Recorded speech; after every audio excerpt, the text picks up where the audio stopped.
Mm, mm, mm, mm, mm, mm, mm, mm. Yeah, yeah, yeah. What the deal is, what the deal is, what's going on, y'all? What's going on? What's going on? What's going on? How y'all doing? Just make sure we good on here.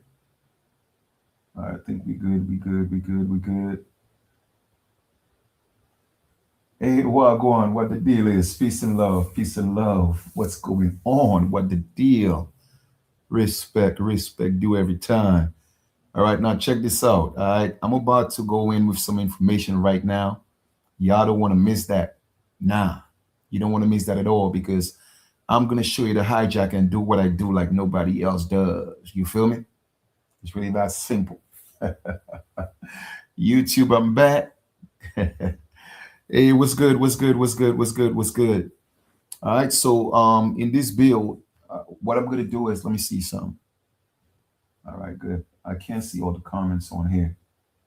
Um, I guess. All right. So if you guys come on a live and you make a comment, I won't be able to respond, immediately because I'm gonna be reading the document. I put a lesson together, and the purpose of the lesson is I'm just gonna give you more tools to show you about the hijack and how some of what happened, why we in the situation we in. You know what I mean? In terms of federal recognition and the natives in our place. I'm going to show you court cases. I'm literally going to break all of this down for y'all tonight. All right. So like I told everybody, I got to come back on YouTube and show my people some love. You dig? So that's what I'm doing right now. Let's get into this. So don't forget, go ahead and share the live, and so we could invite some more people on here. Put it on your Facebooks, wherever you got to put it. Let's get some people on here, man. All right, so check it out. So we're going to talk about federal recognition, political status, and UNDRIP. We're not going to go too much into UNDRIP because I've done that before, but I'm going to touch on UNDRIP just a little bit. But the main focus is federal recognition, political status, because a lot of times people don't know what happened, how it happened. They don't know how to break it down, and I guarantee you, and I don't mean to brag, you're not gonna hear nobody breaking this down like me. I guarantee, and you have never heard anybody do it. It's the first time you're gonna hear a lot of this. A lot of what I'm telling you right now is the first time you're gonna hear it, and that's facts. But I'm just happy that I'm able to decipher the information because the other night I was resting, right? And I'm like, I'm talking to my ancestors, and yeah, they talk back. I'm not crazy. I'm like, they talk back for real. So I'm like, ancestors, something ain't right, man. I need to put a few things together, and I wasn't really sure what it was. You did. So all of a sudden, my mind started telling me. I guess they was talking to me. Go look into the federal recognition and the political status, opposed to because I had to dive a little deeper into this Native Americans. So that was what I did, and I started to go, look at things, and I'm like, okay, it started to make sense. I dove a little deeper into the BIA and realized exactly what they did, and that's what we're gonna go over tonight. All right. So without further ado, I want to give thanks to all of our ancestors, man. And I continue to thank the righteous ones for always just keeping me on the right path and bringing the knowledge to my people. I told y'all in what 2012, 2013. I was sent to restore my people. I'm still saying it in 2026. I told y'all the republic is is here. We doing some serious things with the republic. You feel me? So my email is always in the description. Whenever y'all ready to make some moves and walk with your brother, I've been telling y'all that for how many years now? You feel me? But I can't force nobody to do anything. I won't force anybody to do anything, and I'm not gonna beg anybody to do anything. You know what I mean? By now, you should know I know exactly what I'm talking about. All right. So let us proceed. All right. Federal recognition, political status, and on drip. In this lesson, you're going to learn a lot about the BIA. So, BIA acknowledgement, political status, and legal reality. We're going to separate the fiction, the real from the fake. All right. The fiction from the reality. That's what we are going to do here in this lesson. The purpose of this lesson is to explain federal tribal recognition because a lot of people don't know how to break that down.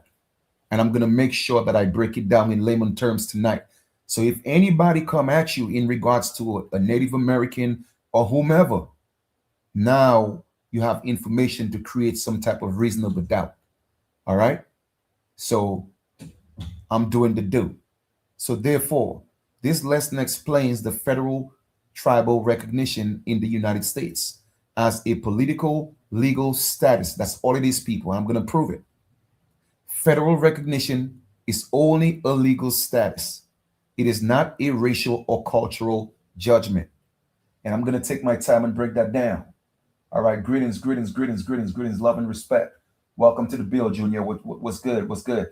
I know it's cold in Brooklyn right now, boy. So I'm not jealous of you right now. You know, Philly, what you gonna call it? I know the East Coast, Philadelphia, Jersey, New York. I've been hearing about the snowstorms, all right? But Louisiana is beautiful, so I'm enjoying it. So I'm gonna try to send some of that warm weather down there. It rained yesterday and today just a little bit, but for the most part, I was still outside with a t-shirt. You know what I mean? So welcome to the bill. So let me start over again. The purpose of this lesson is to break down what is federal recognition and what it's not in the United States. And so far, I'm telling you that federal recognition is a political status, and that's facts.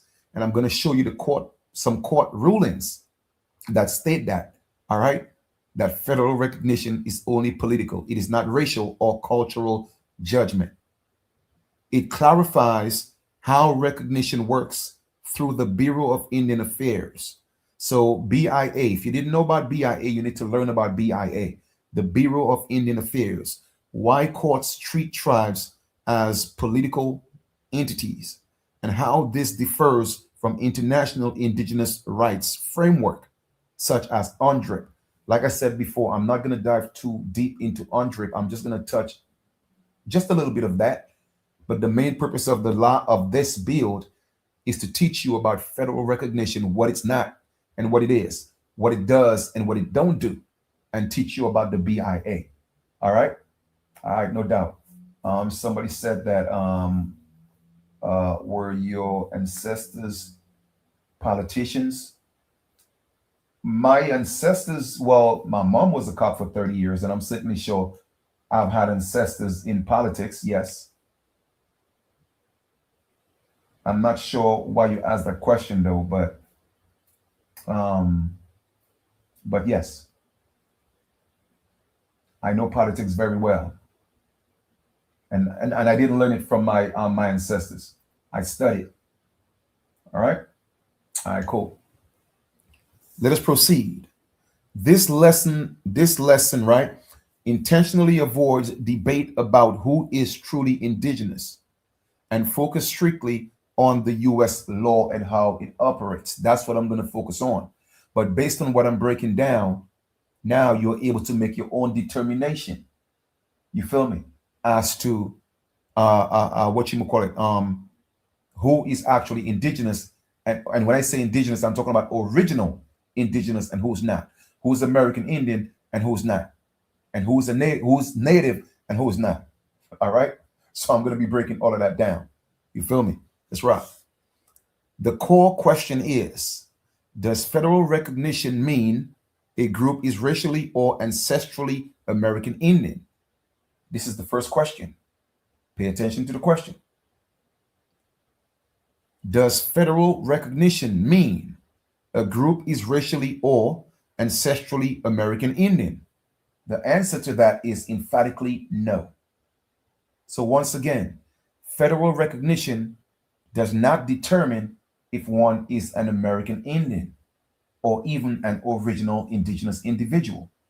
How many of y'all knew that? That's why I said I'm going to teach you some things tonight you never heard of. All right? And whether you see the live or you see the or you see the replay, it's all good. You're still going to get the information. So let's read that again. Let's reiterate. Federal recognition in the US, it does not mean, okay, that you are American Indian or even tied to any race. All right. Federal recognition means the United States has decided to treat a group as a sovereign political entity. That's all federal recognition means. That the United States made a determination. They made a determination. Okay? It was a choice that they made. And they decided to treat a group as a sovereign political entity. It is not a determination of race, blood, culture, or original ancestry. And that's facts. Okay? I mean, you're asking me questions in the chat that I can't, I'm not going to take the time and answer that right now, all right? Because I'm doing a lesson right now and you're not asking me questions that's pertinent to the lesson. So with no, with all due respect, I can't answer those questions because it's very distracting from the lesson. I'm doing a lesson right now. It's not an open conversation with questions in the chat. I'm doing a lesson on a specific thing and I cannot be distracted, all right? All right, cool. And I'm saying that respectfully. All right. So let's rock. The federal government, all right, does not, or federal recognition does not determine American Indian ancestry. The federal government recognition means that the United States has made a decision. And mind you, it's a calculated one as that. All right. It's a calculated decision to treat a certain group or groups as sovereign political entities. It does not determine race, blood, culture, original ancestry. It does not do that. So when you hear these Native Americans talking about, oh, we native, they are native, for real. But they are not American Indians. And you see, when they come at us, what do you hear them say? You are not native. Only once or twice, or just a few, a handful, will use American Indian. But they cannot use that because they are not American Indians. So they always have to say you are not native. They know exactly why they are saying that. And that's a fact. Okay, they know exactly why they say we're not natives. And they're correct. We're not natives. And we're not trying to be natives. Because all native means is to be born. American Indian is an aboriginal. Okay? All right? Now,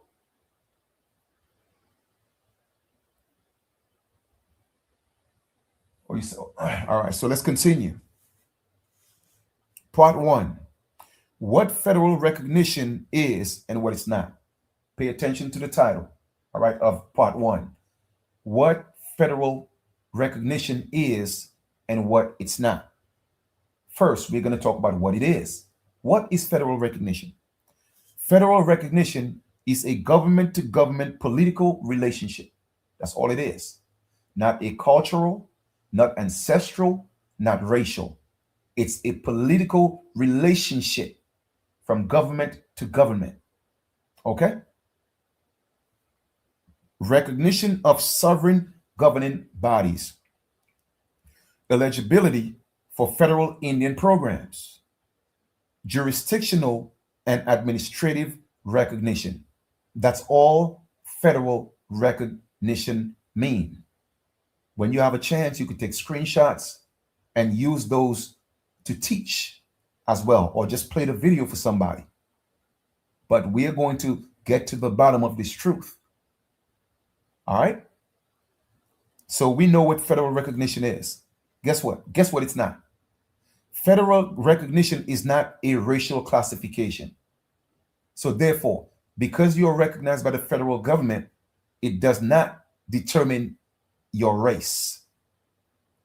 Number 2, it does not prove ancestry or indigeneity. What does that mean, indigeneity? It means that it does not prove that you are indigenous, people. Ah, you didn't know that, huh? So when you hear these people talk about, we have our IB cards and all this in, they are federally recognized, guess what? It does not prove they're indigenous, original indigenous. It doesn't prove they're American Indians. It doesn't prove a racial category. It doesn't prove their race. Okay? It does not mean that they are the original people of the land. All it means is this. All it means is this. a government to government political relationship, recognition of a sovereign governing body. Okay? Eligibility for federal Indian programs and jurisdictional and administrative recognition. It's all administrative. What it is not a racial classification. It is not proof of ancestry or indigeneity. Okay? It does not prove cultural validation. It does not prove cultural validation. So when you see these Native Americans jumping up and down, screaming like, like sheep, that's not our culture. You see, it does not prove cultural validation because that culture is from Siberia, Mongolia, is from Asia. That is not our culture. When we dance with soul. What they do is not our culture. That's not our cultural dances. You feel me? So it does not prove cultural validation because you are federally recognized. And I'm going to show you that in court cases. So you don't think Chief is making this up. No, I'm going to show you court cases where the federal court is actually saying that. Okay? Man, listen, I'm about to block you, bro. Like, don't get blocked, bro. Like, no disrespect, man. Don't get blocked. All right? I don't want to hear about Jesus right now. You're being distracted. You're distracting me right now, bro.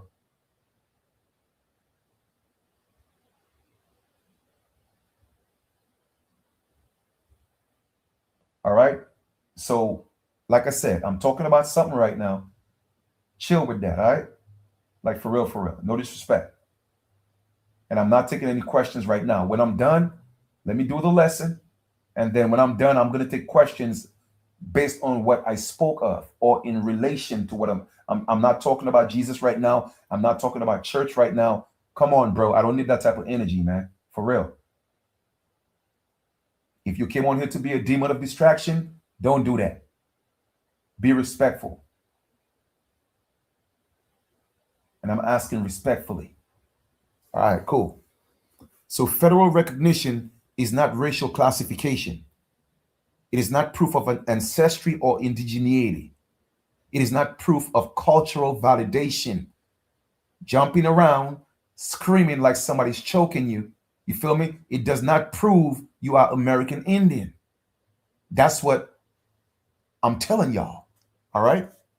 It does not say, or it does not declare, or it's not a declaration of first people or original people. You see, that's what people don't realize that. Federal recognition does not declare, or it's not a declaration of a first people or original people. That is facts. And I'm going to show it to you in court cases because I like to validate what I talk about. Okay? I like to show and prove. You know why? Documentation beats conversation. So for all those of you who's been with me for years, man, since 2011 on YouTube, you know I always come with documents. All right? All right, cool. Let's rock. Let's go into part 2. Why recognition is political and not racial. That's what they are saying, right? The reason why federal recognition, they're telling you why it's political opposed to being racial. This is what they are saying. They're saying that the U.S. law cannot constitutionally recognize sovereign based on race. I wonder why. Because if they were doing it based on race, if they were doing sovereignty based on race, then we would actually be the sovereign people that's recognized on the land because we are the original people. So they had to play the games, took away our sovereignty by teaching our people that they are something else. You dig? So once again, why recognition is not political, pardon me, why recognition is political and not racial.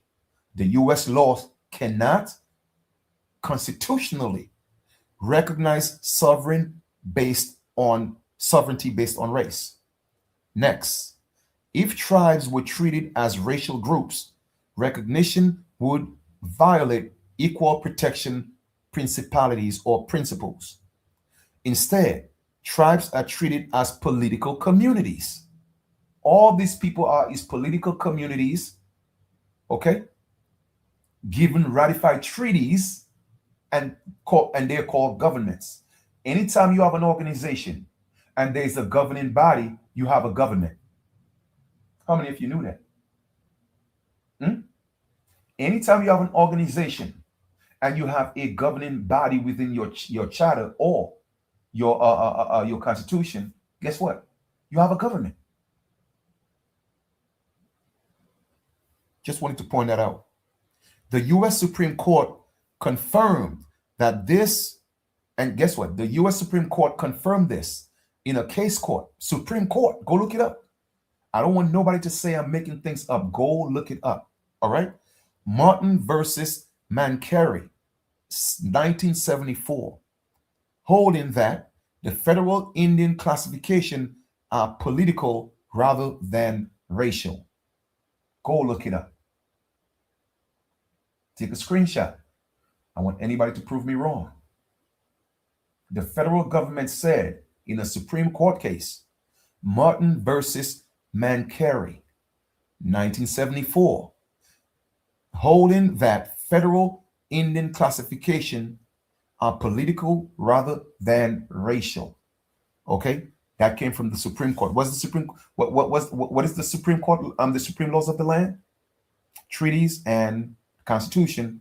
And this is what the Supreme Court says. Right? Is the law of the land. All right. All right. Cool. Let's proceed. Part 3. When and why the BIA was instituted.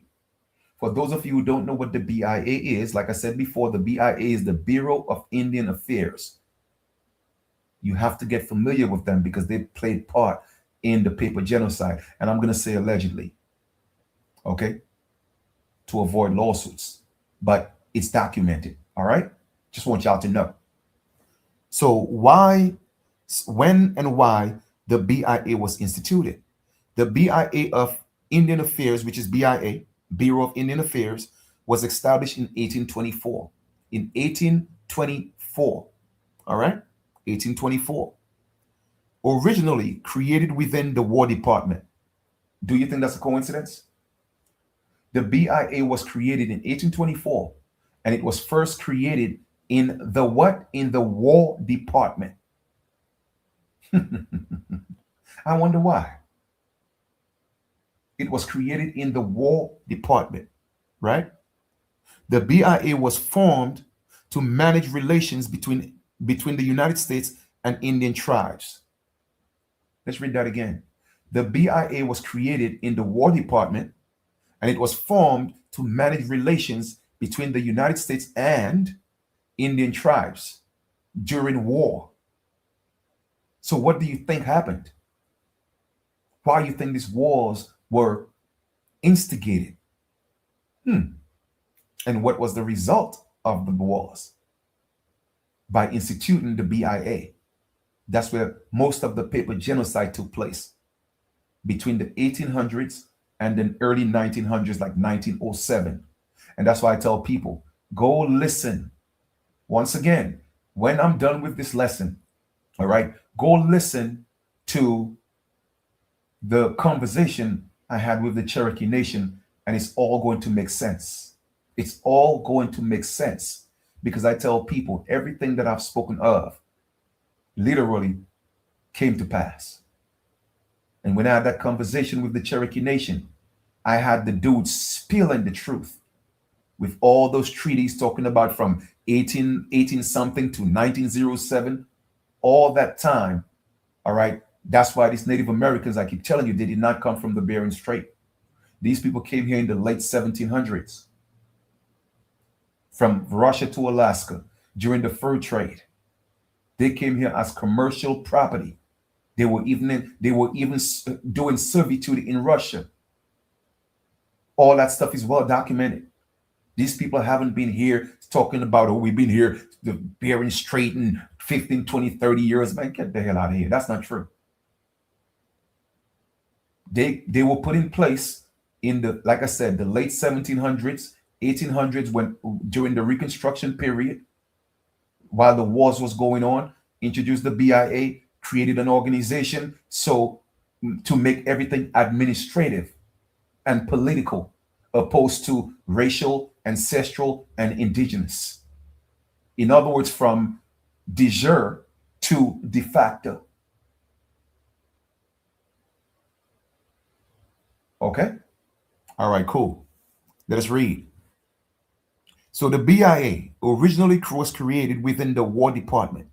The BIA was formed to manage relations between the United States and the Indian tribes, including treaty administration. That's why treaties were signed with Indians and not natives.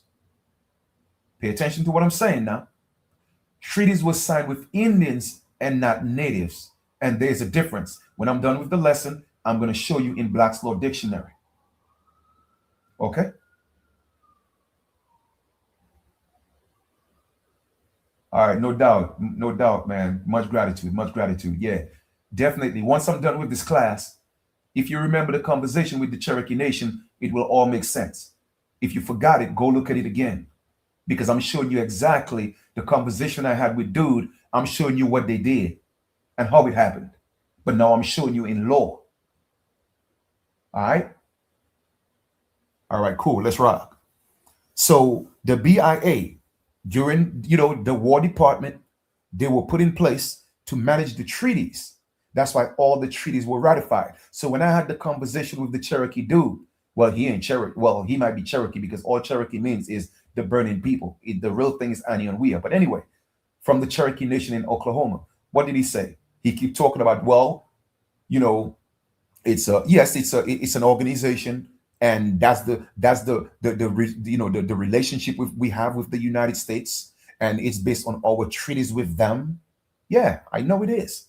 And he said what it took 7 years from the first lady said 93 going back to 1806, but then the dude said it was 90 it was 90 it was let me see, it was 7 years, it was 1906. But either way, it took 7 years to make that happen in the 1900s, to start really changing those treaties, ratifying all of them, to now make a deal with the Native Americans. And that's what happened. All right. So check this out. So the BIA was in charge of the treaty administration. Then they took charge of the land and trust management. Okay. Because they put our land in trust. Remember, our ancestors had the majority of their land. They still had their land. But then because of the administrative process that was taking place, our people were tricked to putting their land in trust. It's not that our people couldn't read. Our people knew how to read. They just didn't know how to read legalese. Don't let nobody fool y'all. Our people were very intelligent people. Because look how they brainwash our people in school today. And we are the most brilliant people on the planet. So let it make sense. Let it make sense. Even brothers and sisters that can't read or couldn't read, they are still intelligent and they know how to articulate themselves.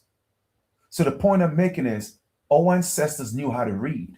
They just didn't know how to read legalese. So when court cases came up and you see a word and you're like, okay, well, that's what it was in the treaty, and now they tell you that's not what it meant in the court, then that could be frustrating. You feel me?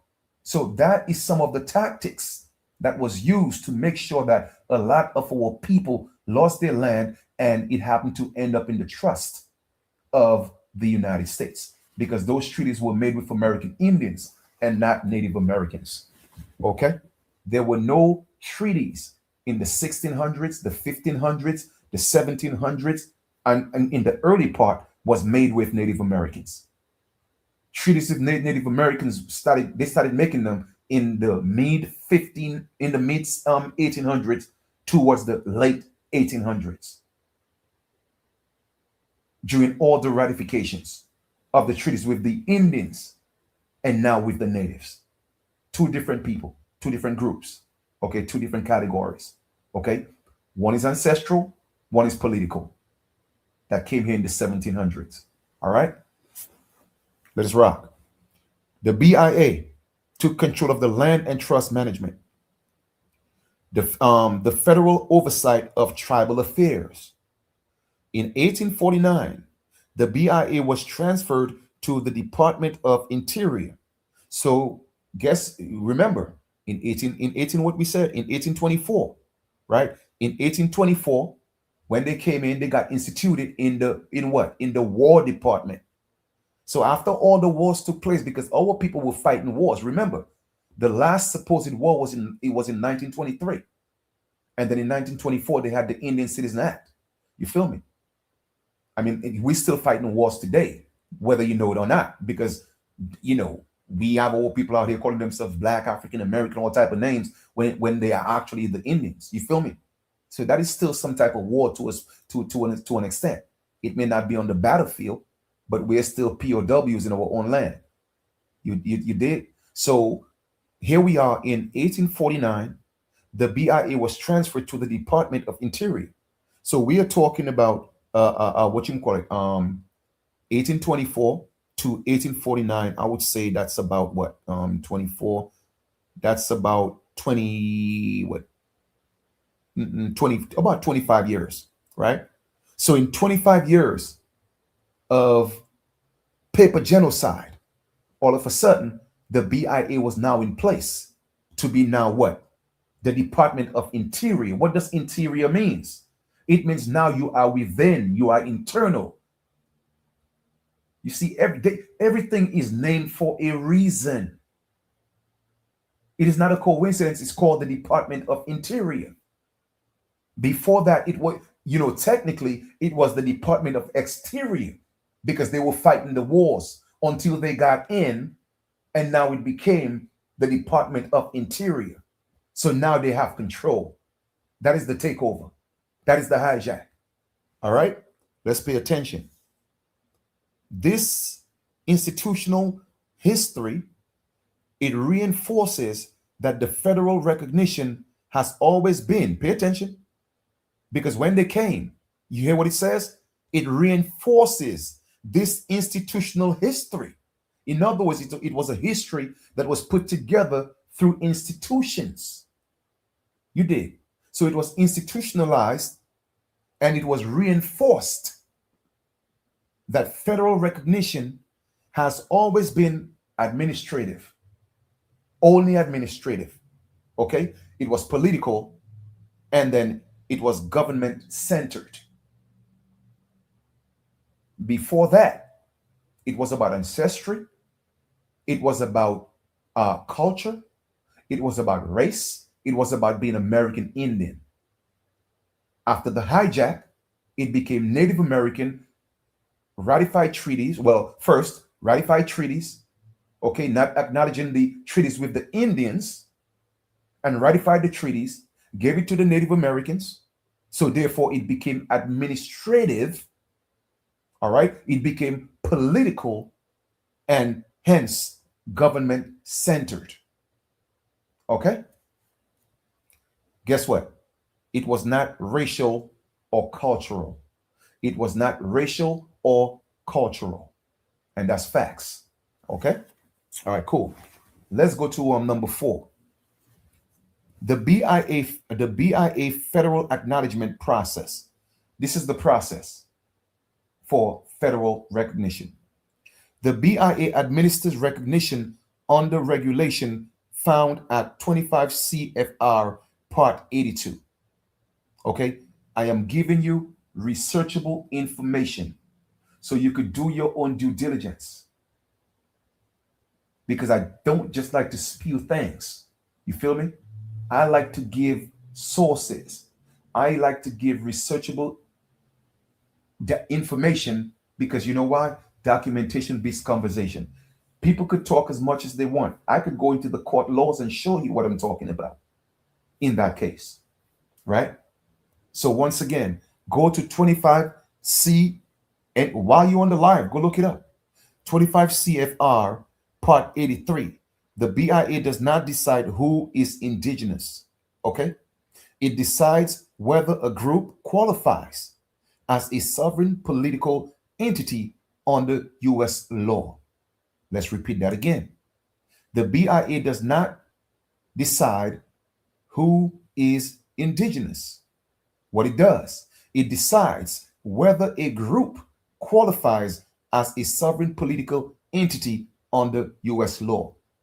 So when I had the conversation with the guy from the Cherokee Nation, you heard him over and over and over again. Well, it's our treaties with the United States. Okay? And we are an organization. When I asked him, so what you're telling me is that you could be an Indian via an organization, but you don't have to be by blood. And he acquiesced to that. He said yes. That is the hijack, people. That's the hijack. Okay? Let's go to part 5. What the BIA actually evaluates. They evaluate 7 things. 7 things. Okay? Let us read. The BIA evaluates 7 mandatory criteria, all political in nature. I'm gonna repeat that. The BIA evaluate 7 mandatory criterias, all political and not nature. When I spoke to the gentleman from the Cherokee Nation, how many years did it take? 7 years. It's always 7. It's always 7. 1492. Let's add that up. 1 plus 4 is 5. 4 plus 5 is 14. 14 plus 2 is what? 16. 16 plus 1 is what? Pardon me, 6 plus 1 is what? 7. You see what I'm saying? 7. Check this out. Indian Citizen Act of 1924. Add 1924. 1 plus 9 is what? Is 10. 2 plus 4 is 6. 6 plus 1 is 16. 16, 1 plus 6 is 7. Because you see, it takes 7 generations to start changing things. But it also takes 7 years to start changing things. The allegorical God in the Bible made man in 6 days, rested on the 7th day. You feel me? It's always 7 by the power of 7. And then the power of 9, it comes into fruition, maturation, fulfillment. Okay? Just want y'all to pay attention to the 7s in everything that's going on, because it's ritualistic. Okay? Keep that in mind. All right? So here's the first BIA criteria, and BIA stands for the Bureau of Indian Affairs. It evaluates 7 mandatory, not optional, but mandatory criterias, all political in nature. Number 1, continuous identification as a group. So not as a tribe, okay, but as a group. So therefore, continuous identification as a group. That's the first criteria. Next, community existence. Third, exercise of political authority. Number 4, governing documents structure. In other words, your charter ratification, your constitution, etc., etc. Number 5, continuity from a historical political entity. Pay attention to what I'm saying here now. We have to read with understanding. What does number 5 say? Let's bring that up some more, because I want to bring it up so you can actually see that better. Pay attention. I'm going to read it again. Continuity from a historical political entity. This does not imply that the Native Americans were the historical group. My brothers and sisters, read with understanding. You see, when you read with understanding, you see beyond the words. Now, when I read this, what am I seeing? It says continuity from a historical political entity. So they took over something that was older, that was more historical. You feel me? Entity, to show that there's an unbroken chain. That's exactly what it meant. So let's go back to the conversation I had with the Cherokee dude. What did he say when I keep telling him You know we ain't black. We brown. But he keeps saying y'all black, y'all black, y'all black. You feel me? Until he had to confess that his grandmother, if she permed her hair, she would look like one of the black people in Tulsa, Oklahoma, which is their black population. Well, let me ask you a question. For those who have common sense, what does perming your hair got to do with your complexion? He just told on himself that his grandmother was a so-called black woman. And I'm saying so-called because we ain't black. I detest that word. I am the black identity slayer. So I'm not even sure why I'm saying so-called black. But anyway, people who look like us. You feel me? So you heard what he said. All brown-skinned people are not black. And he's absolutely correct. Not all. No brown-skinned people are black. However, some brown-skinned people are black in status. They are black persons. They are not black people. You see, you have to speak legalese. These people are trained. They are trained administratively for that. But guess what? I'm the best. So they can't test me. And that's why I tell people, I don't play physical chess, but I play spiritual chess. I'm a master at spiritual chess. So when I had him cornered, he couldn't move. You did?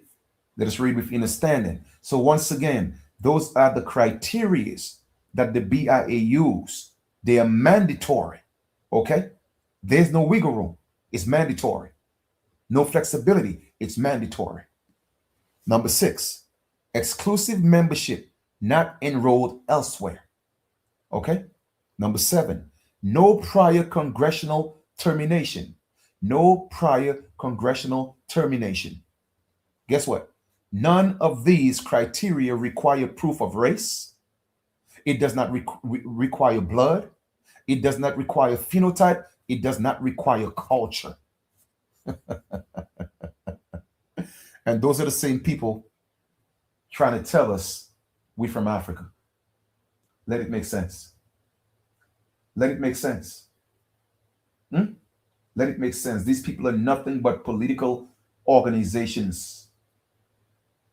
It has nothing to do with race, nothing to do with blood, nothing to do with phenotype, nothing to do with culture. Culture. Why do you think Native Americans ain't got no culture? Dancing around screaming, no disrespect, dancing around screaming like, you're a goat getting choked. That is not culture.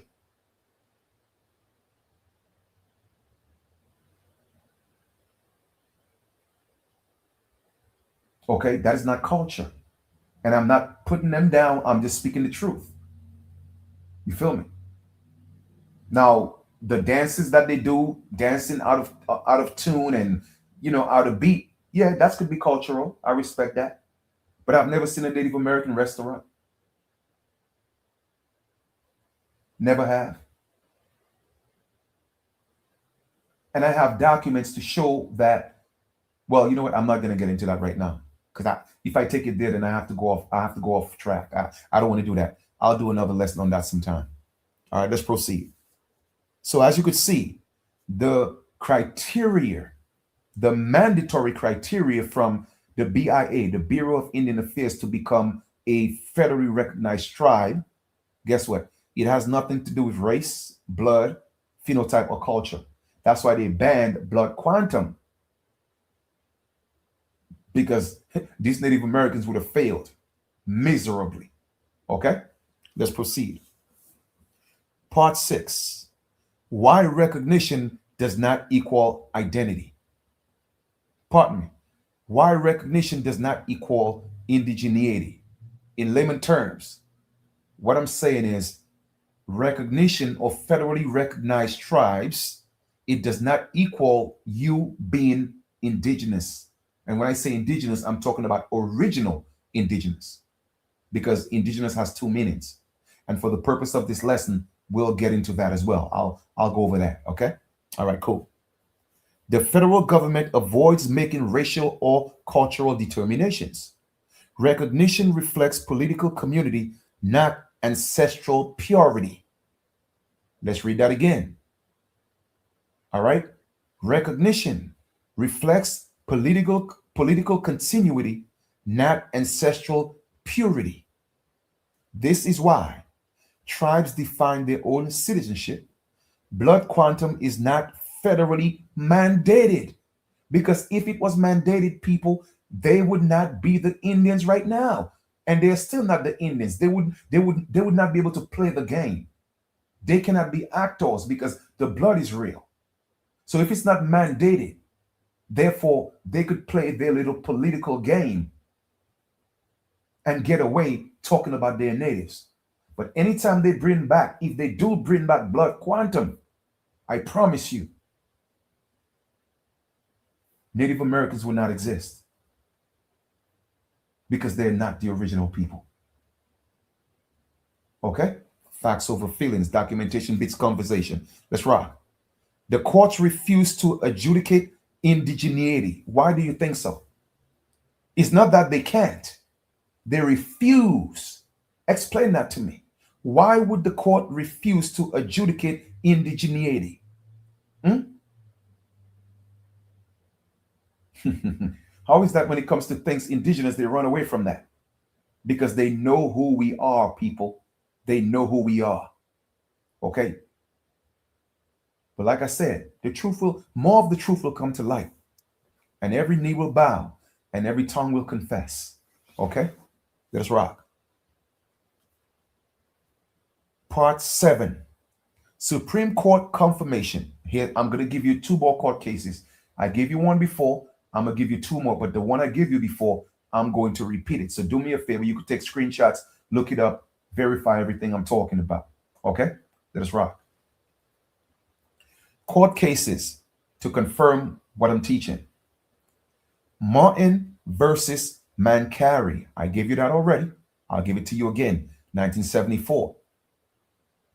Tribal status is political, not racial. Okay? United States versus Antelope. 1977. Federal Indian law applies by political status. Santa Clara Pueblo versus Martinez. 1978. Tribes control their own membership. So as you could see, when the transition was taking place and the treaties were being ratified, the administrative process was being worked in the courts. Okay, where because before Indians could have went to court. Indians could have went to court before, but after a while, Indians couldn't go to court. You feel me? Because to be Indian, it has to deal with race, it has to deal with ethnicity, it has to deal with being indigenous, it has to deal with being an aboriginal, it has to deal with being attacked on, meaning that you have been sprung from the land. So the court would not adjudicate being indigenous. You feel me? So therefore, they made a decision from an administrative perspective. What we're going to do is we're going to make sure that being federally recognized or being Indian based on their own perspective, it is not racial, it's only political. That's number one. Okay. And that Indian law applies by political status. All right. Not by blood right, but by a political status. And finally, in 1978, tribes control their own membership. Okay. These cases confirm recognition is legal, political, not racial. Number 8, what courts do not decide. This is what courts do not decide. The courts do not decide who is indigenous. Okay? These Native Americans keep talking about, we'll take y'all to court because, y'all trying to take our place. No, please take us to court. I'm begging y'all. Take us to court.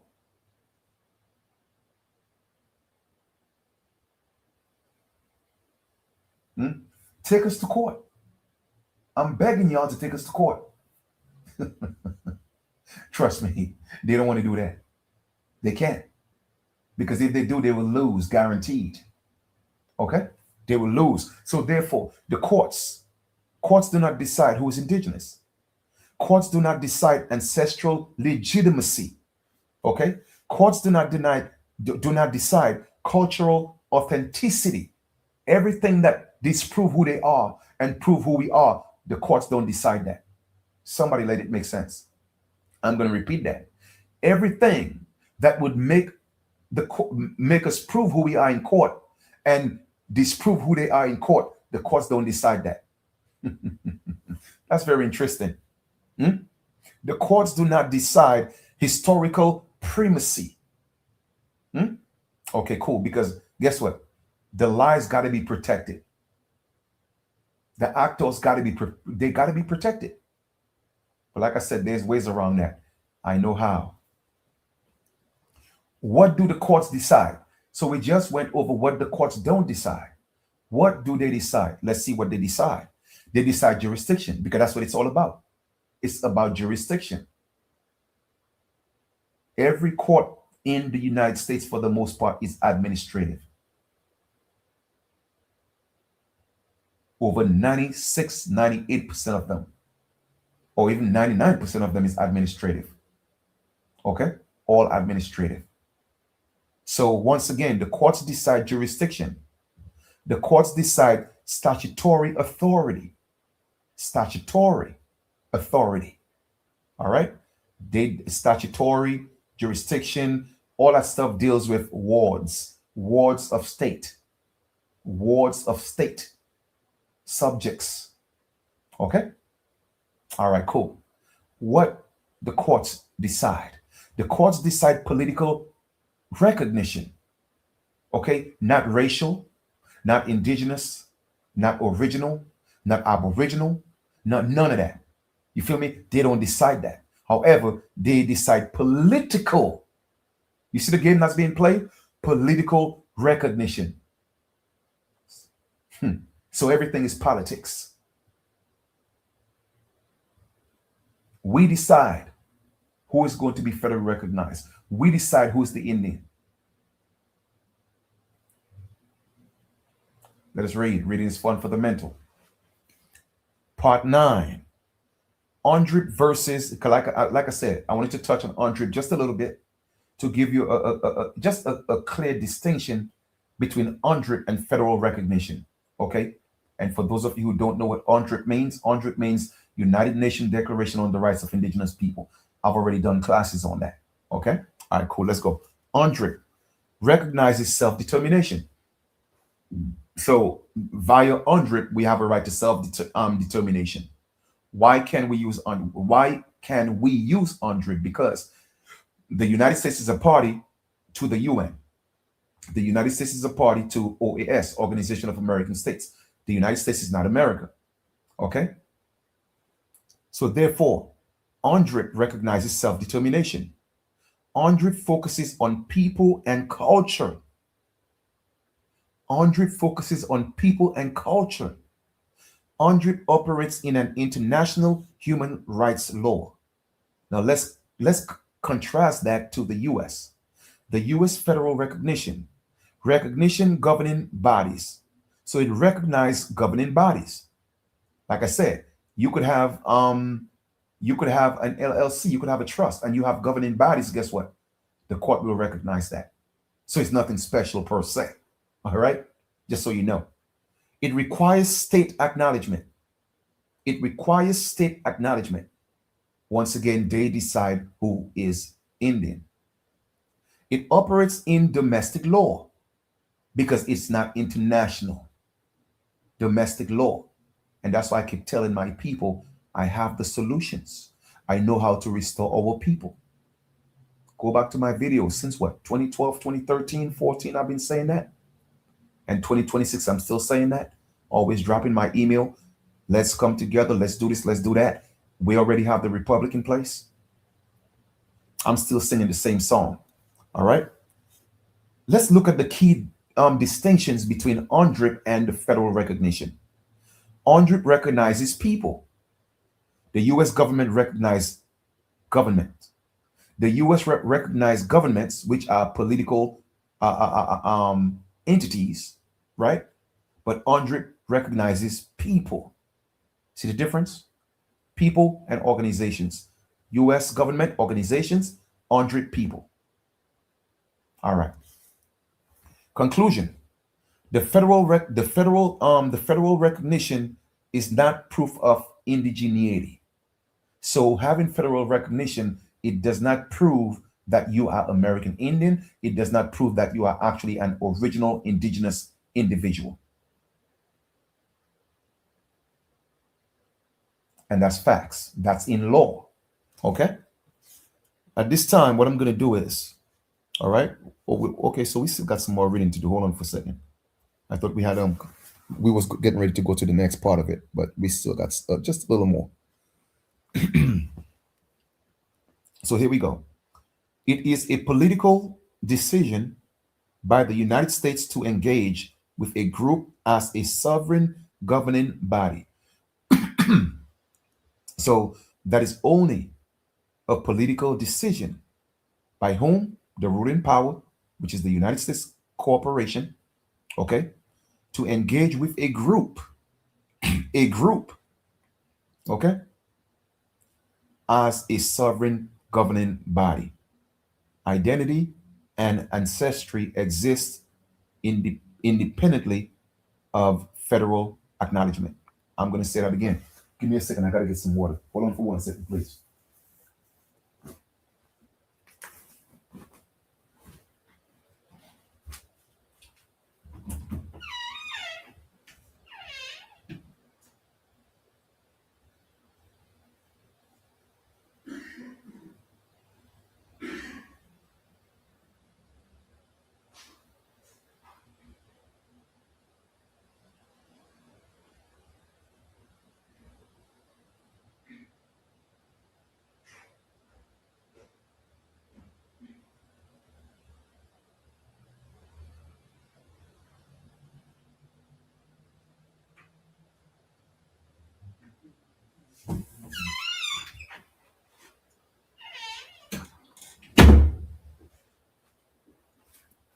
All right, I'm back. But here's the good thing about all of this, right? Identity and ancestry, okay, exist independently of federal recognition. What do I mean by that in layman terms? It means that we don't have to depend on the federal government to self identify. We don't have to depend on the federal government to do our genealogy and prove our ancestry. Like I said before, I know how to restore my people. Let us proceed. Why the creation of the Bureau of Indian Affairs in 1824? Remember 1824? What was the creation, or pardon me, why was the creation of the Bureau of Indian Affairs 1824? Why does it matter, right? Let us now expand on the historical and political conditions surrounding the creation of the Bureau of Indian Affairs in 1824. I'll explain why the BIA was established, what problems the US government was trying to solve, because they were trying to solve a problem, people. Can anybody tell me in the chat what was the problem? They may not tell you, what it is, blatantly, right? But everything is always in the detail. The devil is always in the detail. So let me ask you a question. What was a problem, or at least two problems? In fact, don't give me two. But what do you think one of the problems was that the government was trying to solve? Can anybody tell me? It says we have 14 people on here. It's amazing that, YouTube don't allow me to reach the maximum capacity of my subscribers. I got almost 30,000. I've had that since since 2011. And they told me I have close to 2 million lifetime views, but yet still I only have about 30,000 subscribers. Let it make sense. And my videos could barely get to 5,000. So I know they shadow banning me, but it's okay. But it says we have 15 people on here. So can anybody tell me, okay, the historical and political conditions surrounding the creation of the BIA? That was in 1824. But what I would like you to tell me is what problems the US government was trying to solve by establishing the BIA. What was one of the problems? Can anybody tell me? Just give me one, at least one.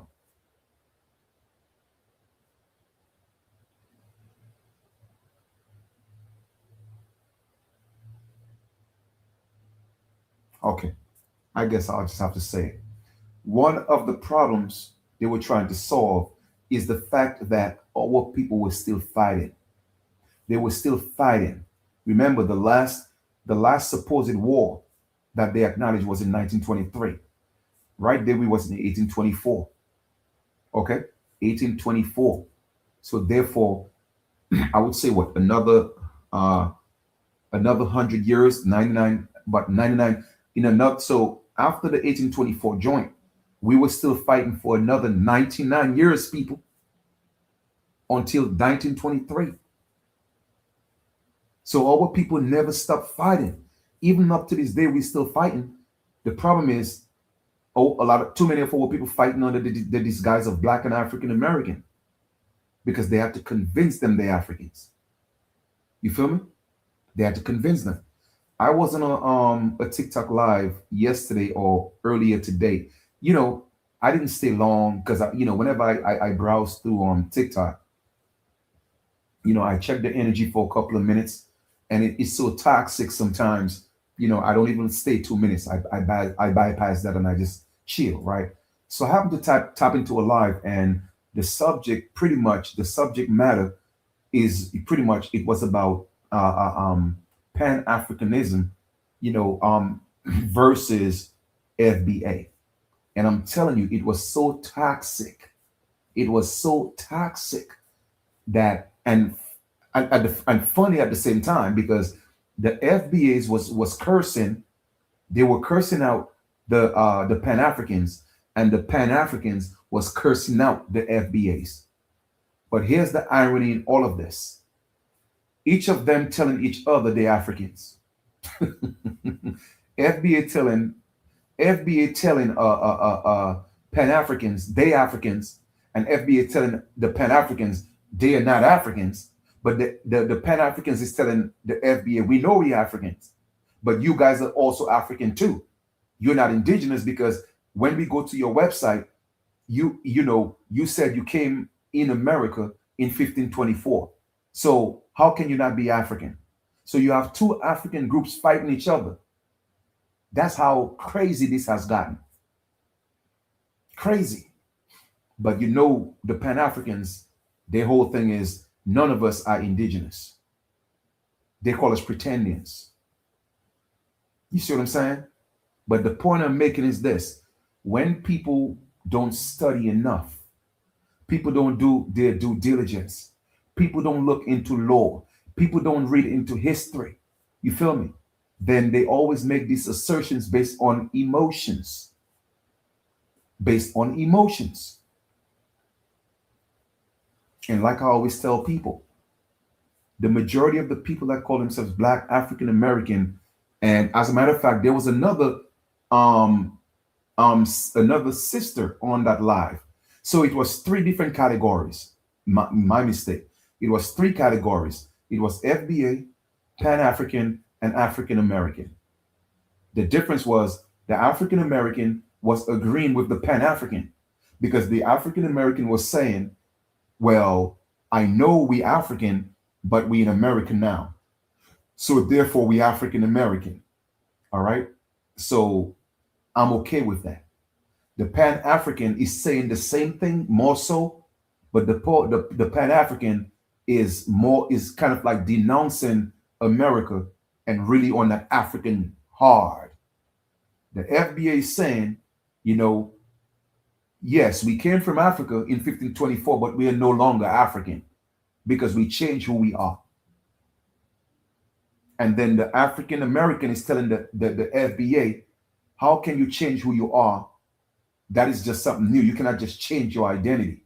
So, like I said, it was just chaos, man. It was just chaotic, and I spent like about 3 minutes listening, and then I got tired of that, and I left it alone. You know what I mean? But it's absolutely insane. It's crazy. All right, but anyway, so we are talking about the surrounding creation of the Bureau of Indian Affairs, and we talk about why the Bureau of Affairs had to be, and pardon me, the BIA had to be created. There was a reason for that in 1824. So let's get into those reasons, right? So the government was trying to solve a problem. Like I said, they were trying to solve the problem of our people fighting back. That's number one. Our people still had their allodial titles. They still had their patents for their land. Okay, their land was still their estate. So they had to come up with a plan, an administrative plan to trick our people out of their land because they could not beat them physically. I hope y'all get the message now. Okay? All right, cool. So they were trying to solve and how indigenous nations were viewed. So that's what they were trying to do. They also wanted to, give their own perspective on how indigenous nations are viewed within the federal scope and policy, right, of at that time. So they were redefining things. So they had to reconstruct, but we'll get to that shortly. Okay. This analysis is political and historical, not racial or cultural. It had nothing to do with race. It had nothing to do with culture. It was about political and erasing history, manipulating history. That's what it was about. Okay. All right, cool. Let's talk about the historical context. The early republic, okay, the early republic post-revolution, pre-civil war. All right. And that civil war took place about 1861, 1863, around there, right? With Abraham Lincoln. I'm going to do a class on that as well because I have to break some things down for y'all. I've been meditating for like real hard for the past couple of weeks, and the ancestors just been, man, listen, just showing me exactly what things are, what they were, and how to articulate them. Even with this, that wasn't on my mind a few weeks ago, but then all of a sudden I was like, some things wasn't clicking with the natives. And then I keep asking the ancestors, like, I want some clarity. Give me something in law. What can I do? And then boom, the BIA came up. And I was like, what you mean the BIA? What you want me to look into that for? They gave me some more clarification. And here we are today. I put a lesson together. And I wanted to go deeper. So they gave me a code. I cracked the code with the 1861 joint with Abraham Lincoln. So I'm going to do another class. I'm going to do a class on that. And I'm going to break that down for y'all. Because everything that's happening, it happened already. It's just happening again. So I'm going to prove it and show it to you. So you could comprehend what's happening today with Donald Trump and the whole situation that's taking place. Guess what? It happened in 1861. And I'm going to break that down. Y'all don't want to miss that. Okay? Pay attention. Let's rock. So by 1824, the United States was no longer a fragile revolutionary experiment, because the United States was always an experiment. What do I mean by that, right? You have the 13 colonies, and then you have another faction, a group that was literally trying to expand the territory, right? Because remember, every state was a sovereign state. Every state was a country. You did. When you hear people talk about, countries, right? When you hear people talk about countries, the United States, each state was a country. So just in the United States alone is 50 countries. That has more countries than, literally almost more countries than Africa. Africa got 54 countries. The US alone got 50. They tell you it's states. No, but those were countries, people. Countries, they had their own sovereignty. America got the most countries in the world. Don't let nobody fool you. Because they're trying to make it seem like the United States is one country. No, the United States is not a country. The United States became a corporation, but when we're talking about the de jure landmass, each state is its own country. So that's 50 alone of the RIP. That's 50 alone. So literally, just the United States alone, 50 countries, Africa 54, 53. Let's not even talk about South America. Let's not even talk about Central America. What about the rest of the countries in North America? The United States is just one of them when we look at it as a collective, right? So we are literally talking about damn near what, 80 something countries? You feel me? You see, everything is technology. Everything is technology. Erase everything. That is the purpose of this of colonization, imperialism. All right, to expand, take over, to expand. We discover, well, we say we discover, all right? We replace to make new. That is the goal. Doctrine of discovery, paper bull into cetera. Okay? Let us read. So at that stage, the US government was growing, they were growing strong in number, right? Becoming a powerful young nation, right? So they were no longer at the revolutionary stage, at the experimental stage, right? So it was about expanding a nation state focused on what? What was the focus? Consolidating territorial claims, because it was just too many indigenous American Indians walking around owning their land, so that couldn't work. So they had to consolidate territorial claims. We have to make sure that we have to find some way that you cannot hold on to that land. So we're going to create the BIA, put the land in trust, ratify the treaties, get rid of you, bring in the Native Americans from Alaska. Why do you think it's American Indian and Alaska Natives people? Hmm? Because that was the category that was created to put up to replace the American Indians.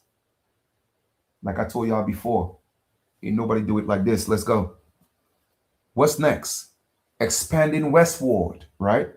What's next? Establishing federal supremacy over land and governance. Because those land, once again, those lands were private. They were private. And they wasn't under federal jurisdiction.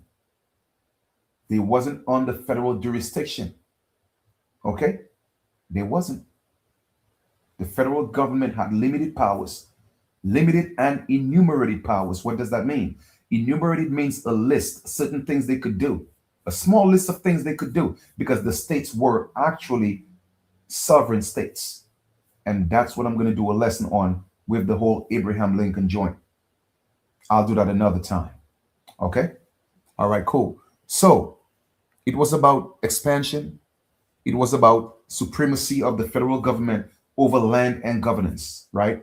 Managing indigenous nations within claimed U.S. boundaries.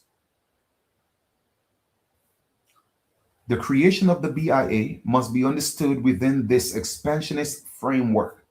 Once again, colonization. Okay? Number one, organizing territorial control. After the American Revolution, the United States claimed vast territories that were already inhabited by indigenous nations. That was the hijack, people. Trading places. The key realities. Here are the key realities. Number one, indigenous nations still governed large areas. Like I said, our people were still owning their land, had their land patents. They had their allodial titles. Okay, they had their land deeds. They had their estates. Pay attention. Next, treaties recognized tribes as political entities. That's when they started ratifying those treaties. Okay. The U.S. wanted land access, settlement, and control. Go look at how many times that the Cherokee treaties were ratified. Go check it out. And each ratification, I promise you, was to get our people further and further and further away from the land and being American Indian. Okay? All right, cool. Let us proceed. The federal government needed an administrative body. They needed an administrative body because they was like, whoa, this Indians are fighting back. So we cannot do the physical thing because they're just fighting back. So what can we do? Let's make it administrative. Let's go back to the drawing board. Let's put up the white flags. We got a plan. Let's make it administrative. Okay? So they create an administrative body to do what? To track the treaties. So all the treaties were tracked. Because remember, the original treaties were not made with the United States. The original treaties were made with the British Crown. If we go back all the way to 1677, with what you call it, the treaty that was made with King Charles, that had nothing to do with the United States, because the United States wasn't founded yet. So they have to trace back all the treaties, trace them back. Let's put a body in place so we can make that, administrative, because this guerrilla warfare and fighting, and these people are kicking ass. So we can't be doing that. Let's go back and trace those treaties and see how we could manipulate them and work it that way. That is what happened. Okay? So they went back and they tracked them treaties. They managed the boundaries, because remember, in those treaties they had specific boundaries and what was supposed to be done, what can be done, and all these different things. So they managed those boundaries. They altered them, okay, through the ratification of the treaties, right? They oversee the land sessions. They coordinate federal agents. All right, federal agents would go around and do little censuses, okay, taking information from people, altering the documents, telling them we're going to put it in the courts for you on file, changing letters of the names. Man, let me tell you, they did our people dirty, man. That's facts. Okay? The BIA became the centralized mechanism to manage indigenous land relations as the U.S. expanded westward. Okay? Number two, centralizing federal authority. In the early 1800s, power was shifting away from what? Individual states. That's why I tell people it's key. I have to teach you about that whole 1861 situation with Abraham Lincoln. Okay? I have to do that class because it's going to tie everything into a 360, including this class tonight. All right? So therefore, in the early 1800s, the power was shifting from individual states, right? Because like I told you before, each state was a country. They had their own government. All right? Local militias, ad hoc treaties agents, and then so it was moving away from those different criterias to now moving towards what? Federal departments. Everything was being federalized. National policy enforcement. In other words, the federal government was taking over the policies over the states, right? Uniform control of Indian affairs. In other words, the individual states and territories that was controlling their own autonomy, now it became centralized. It became uniformed, where it's being controlled by one designated body, and that was the BIA. Okay? The BIA allowed federal governments to do what? Speak with one voice in Indian policy. Okay? And it wasn't, I guarantee you, it wasn't our people who were actually the administrators and the spokesperson or the representatives for their own land and clans and tribes. It was one voice, and the voice did not look like them. All right? Control treaty negotiations. That is where those treaties started. They started ratifying those treaties, changing the language, making it more legalese, because the treaties, when they wrote the treaties, it was written in a way that our ancestors understood them to be, because the language was plain. The language was in the form of a layman comprehension. However, they ratified those treaties and make it more legalese. And before you know it, our people were losing their lands. And nothing you could do, because when you went to court, they showed you this is what the document was saying. Even if it was altered, even if it was fabricated. How can you prove it when it's the BIA and the federal government going up against you? How are you going to win? You can't win. All right? Next, regulate the interactions between settlers and tribes. Because at that time, that's when they were bringing in a lot more of those pale Europeans. They were bringing in a whole lot more of these Native Americans. They were settlers. Our people were still the tribes. These people were settlers. Okay? Next, assert federal supremacy over state interference. The centralization was essential to nation building. Let's read that again. The centralization was essential to nation building. They were building. Let us continue. Number 3, managing indigenous nations as a political, okay, as political obstacles. Because once again, our people were still fighting. So therefore, they were obstacles while they were transitioning them to become political organizations. All right. Indigenous nations were not viewed as racial groups. Once again, they were not viewed as racial groups. In other words, they were getting rid of the whole blood quantum aspect of qualifications, because at one point, blood quantum was being used in certain tribes. And when they realized, man, too many of these Negroes passing off as them Indians, they had to get rid of that.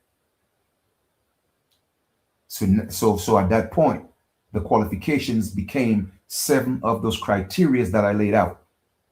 Also, when they kicked in the DAWS roles and all the different roles, now you have to register. If you're not registered, then you're not on the list. And even if our people registered, they changed the names.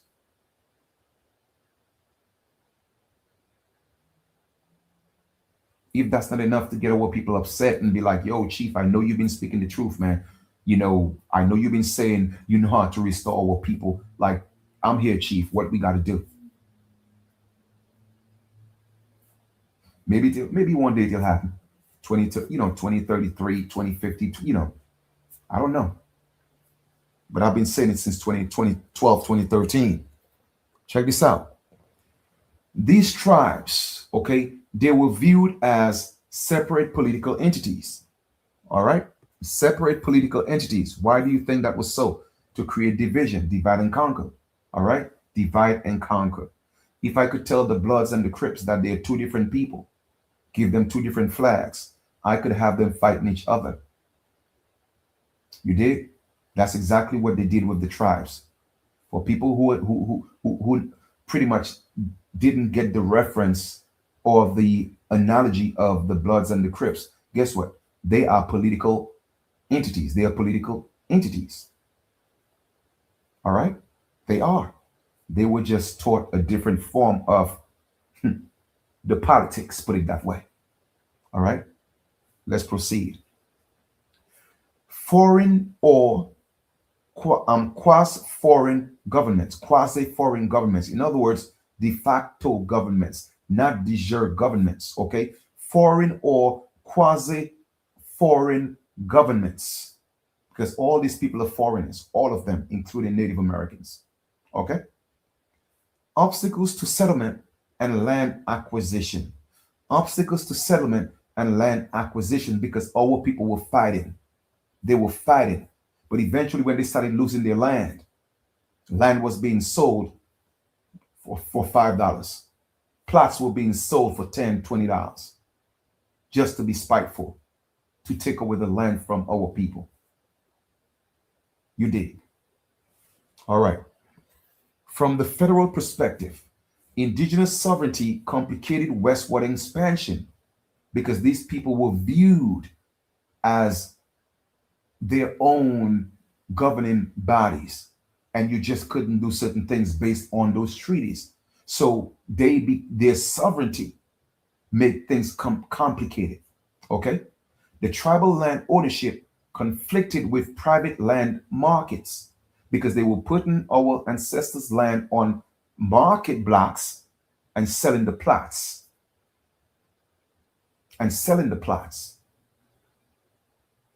Now, don't you think it would have behooved the Native Americans to go buy plot of lands and be autonomous, rather than live in this dilapidated reservations? That is because they were planted there. They were plants.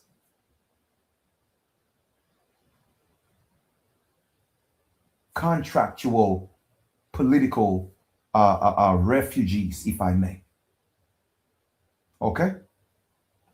No disrespect. I'm just telling you the truth. And I'm going to show it. They were adopted babies. And I'm going to show it to you in a few in law, not opinion, not conversation, not my emotions, in law. That's why I don't have to disrespect anybody. I just got to speak the truth. All right? Check it out. So once again, the treaties limited unilateral U.S. control. Let's read that again. The treaties limited unilateral U.S. control. What does that mean? A unilateral contract is a one-sided contract.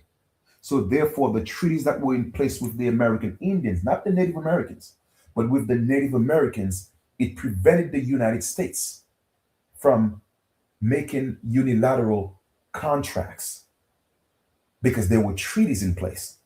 They had to trick our people and ratify those treaties in order for the United States to get the land and put it in trust. So a lot of dirty work was done behind the scenes. I promise you that. Okay? Number 4, preparing for forced removals.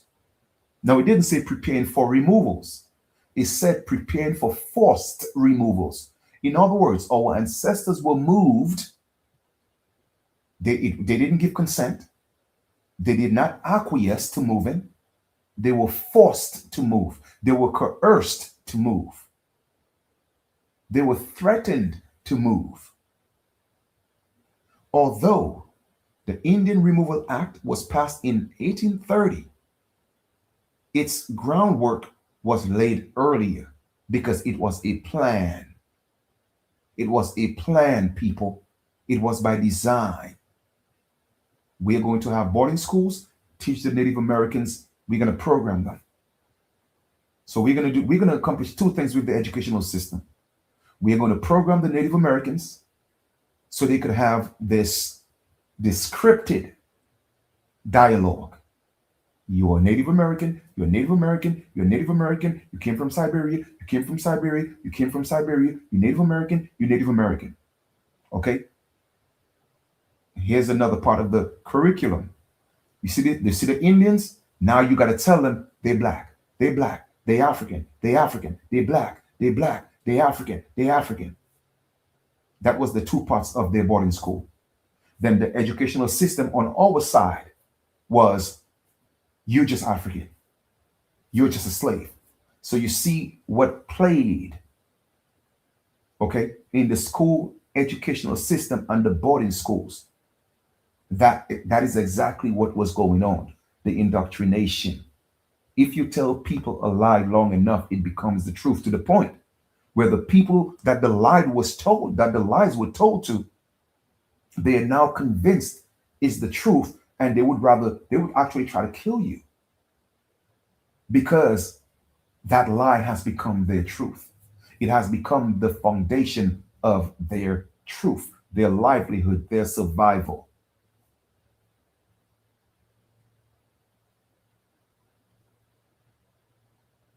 So Henry Pratt said in the 1800s to kill the Indian but save the man. How do you save the man? How do you kill the Indian and save the man?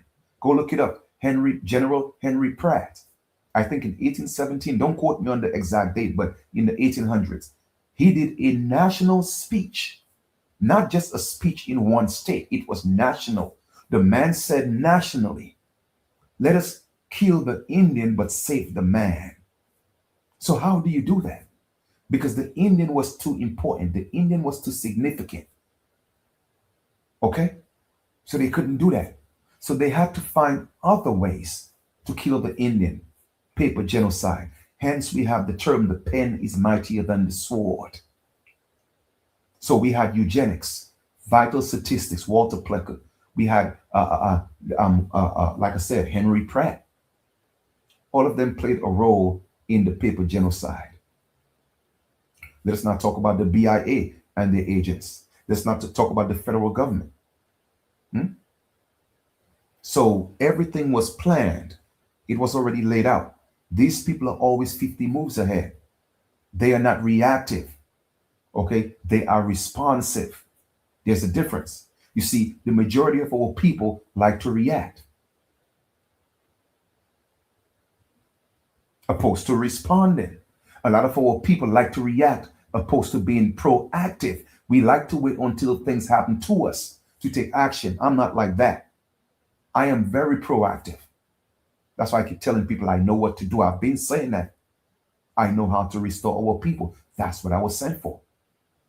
And I'm not talking about just to read. I know we're the damn Indians. How long I've been saying that? Like pretty much longer than everybody on YouTube. I've been saying that. And we're still saying it today. What's next? I am the Mr. What's Next guy. I've been saying I know what to do. It's already in place. But I also know that the allegorical Bible say God's people are a stiff-necked people.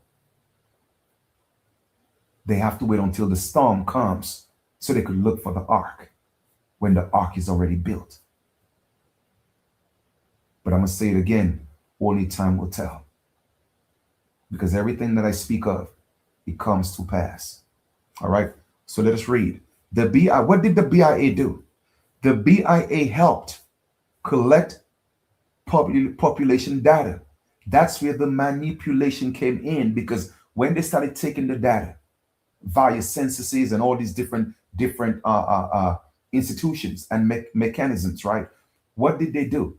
Our people would put down Indian or I for Indian, and they would change it. They would put black, and then sometime they would take an I, turn it into a C, and put colored.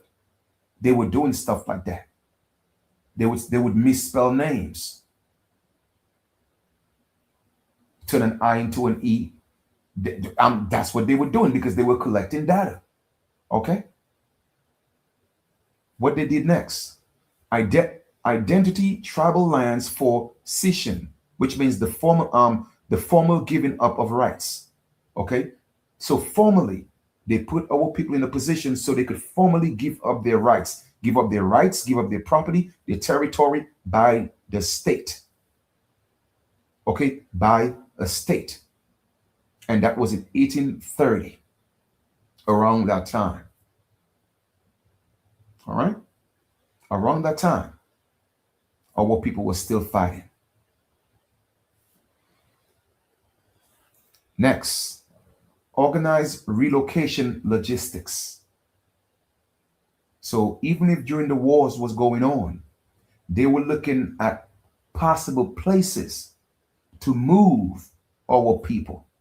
Now, if we could move you from the location that you're giving problems, then it's easy for us to take over and say it's land abandonment. Because if you have land and the land has been abandoned, somebody could come and do a quick claim deed and guess what? Take the land. So it's the same thing happened to our ancestors. They took them, they moved them, relocated them. After a while, the land became abandoned. They could switch up the dates to make it the abandonment order because they control the courts, do a quick claim deed, and boom, guess what? The land belonged to somebody else in the hands of the government, BIA, or they sold it in plots to the settlers. A whole lot of dirty work, man. Okay, dirty dealings. Next, implements federal removal policy.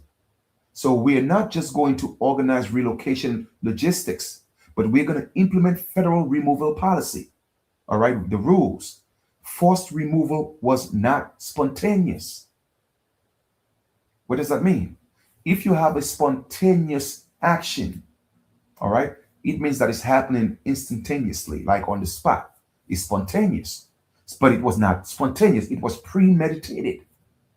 It was premeditated. It wasn't spontaneous. So that was an act of a crime that they sat down. Theft, fraud, robbery, extortion. It was premeditated. All right? It was bureaucratically planned. And I'll give you the definition of bureaucrat. All right? The BIA, okay? The BIA became a key administrative tool. You hear that? Administrative tool. Everything is administrative, my people. Everything is administrative. Okay? It's just based on contracts. If you don't contract, there cannot be no contract. Period. Without a contract, there can be no court because when there's no controversy, there could be no court. If you kill the controversy, there cannot be any court. But like I said, that's a whole different lesson. Let's proceed. All right. So therefore, the BIA became a key administrative tool that enabled later removals, including what became known as the Trail of Tears. And that was just only one, just the main one. They had a few more relocation projects, which was planned, premeditated. All right. Now let's look at the etymology of bureaucracy. It's a noun. So bureaucracy is government by bureaus, okay? Especially tyrannical, okay, officialdom. In other words, who's a tyrant? A tyrant is a bully. You did. A tyrant is a bully. So that's what they put in place. They put in place bureaucrats, okay, or bureaucratic systems, all right, who were tyrants. Excessive multiplication of administrative bureaus and concentration of powers in them. So what they were doing, right? Excessive multiplication. So in other words, they had so many administrative procedures, so to speak. It overwhelmed our ancestors. It confused them. Because if you come at me with all these documents, all this information, you're going to confuse me, man. Because that's not what we are used to doing. I mean, it's bad enough we had the treaty and we made an agreement, something amicable that within the treaty, it is supposed to be understood the way that we understood them to be. But here we are coming with all these ratified treaties, all these administrative documents, and you're coming with it excessively. What do you think is going to happen? They're going to trick them out of their land. And that's what happened. All right. And concentration of power in them in reference to their tendency to interfere in private matters and the efficient and inflexible. So long story short, layman terms, all right, these people created all these administrative processes that make sure that our people lost their lands. Okay? Because right now the private matters became not private anymore. It became public. And that was a problem. Number 5, check this out. The very key right here. Treaty reconstruction. Why would you reconstruct something that's already constructed? You see, when you ask questions, you come as king. That's why it's called Ask King. Asking, ask king. So I love asking questions because I come as king. So my question is, if part of the hijack was treaty reconstruction, then what was there before the reconstruction? It was the original treaties with American Indians. The reconstruction was to bring in the Native Americans. Go listen to the conversation on my YouTube page with the Cherokee Nation. It will all make sense. Everything will start clicking based on the man's conversation. Okay? Next, what did it do? Over time, treaty language, what? The treaty language shifted. The treaty language, it shifted. In other words, the contracts, the treaties, because a treaty is a contract, a treaty is a covenant. The covenant was changed. The language was altered. Fraud was taking place. So therefore, all the lands that these people took, it was not taken lawfully. But all people want to be out here calling themselves Black and African American. And the N word. When we got work to do. We got land to take back. Go look at my videos. Go back to 2014. Go back to 2015. Go back to 2013.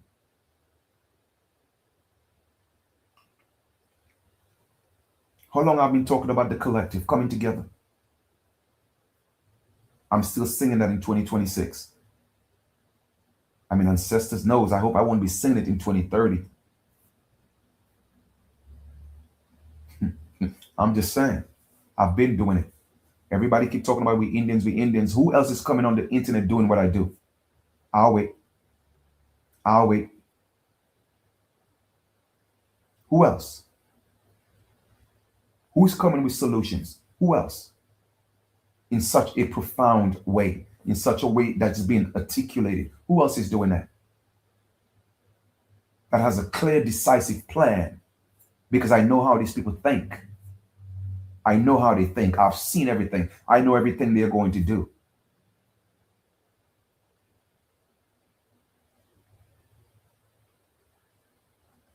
I know what's happening now. I know what happened in the past. I know what's coming. Because I've seen it. Who you think was the first one who told people, the people who come here in 1492, they look like us? Guess who was the first who said that? I did. Guess who was the first to tell my people about the Jubilee in 2017? I did.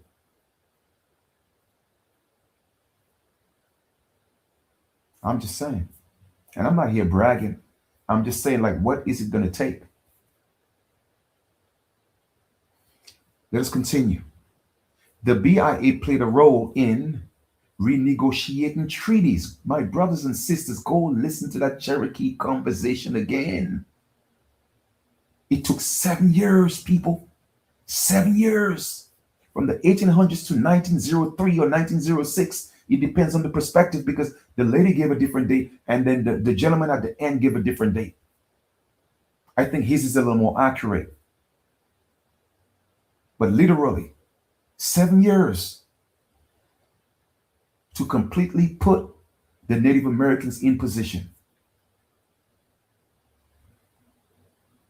And they were still not in position until the 1970s.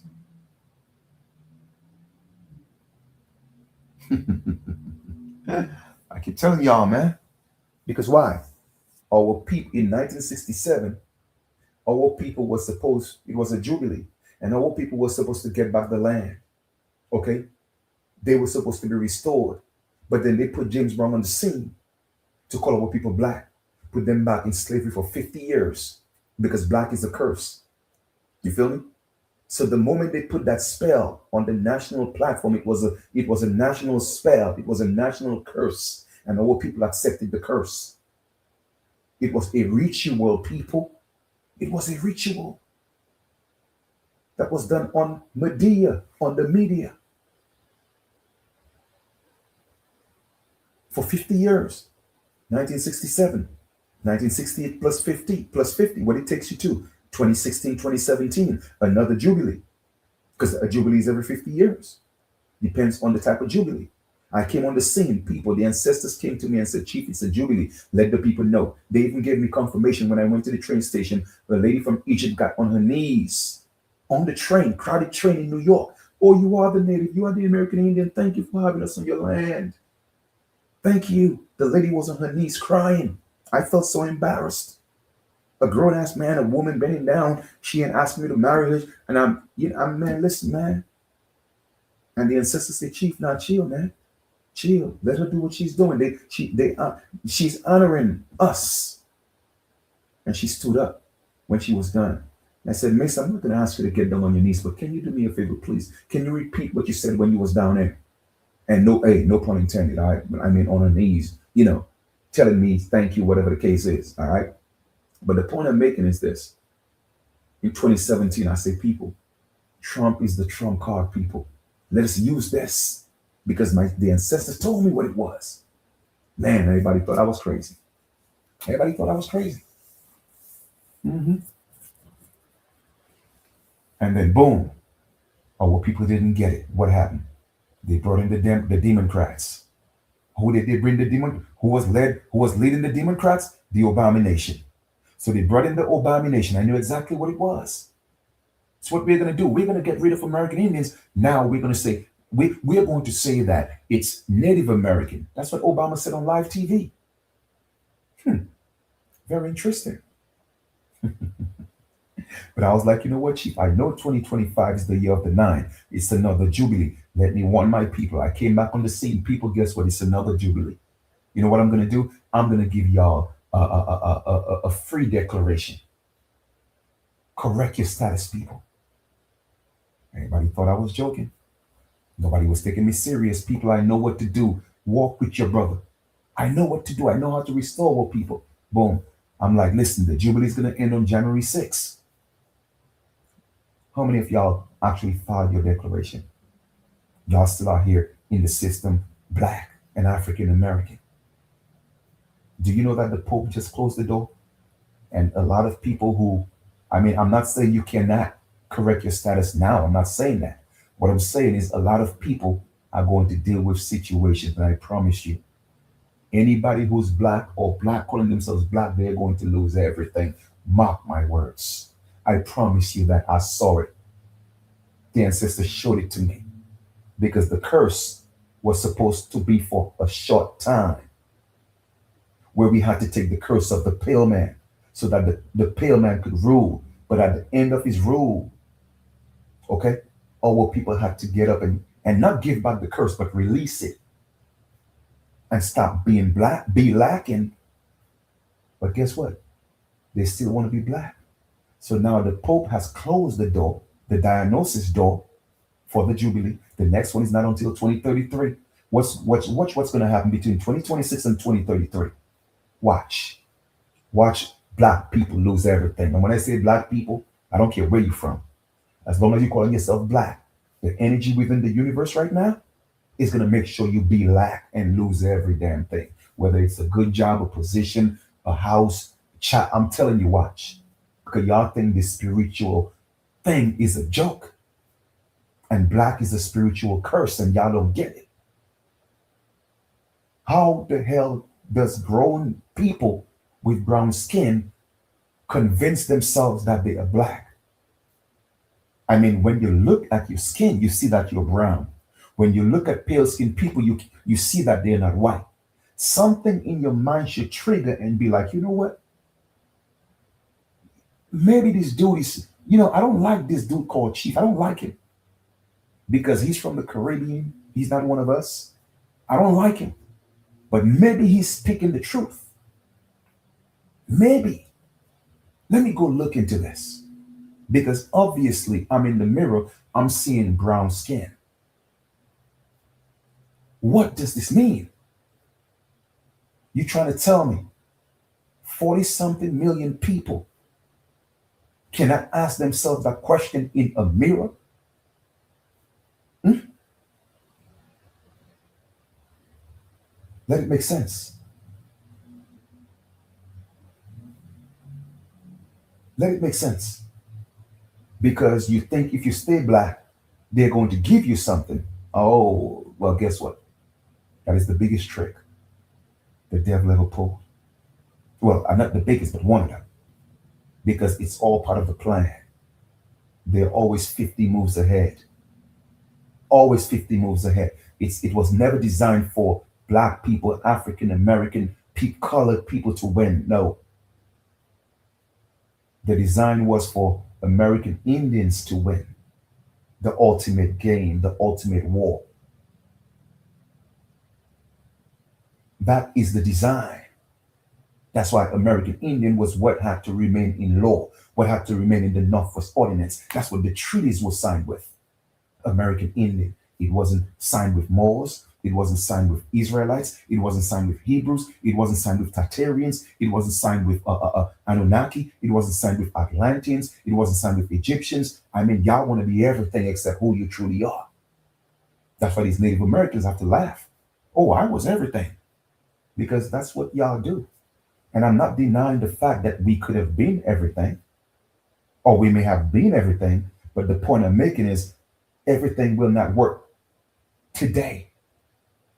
What our ancestors left in place was Indian.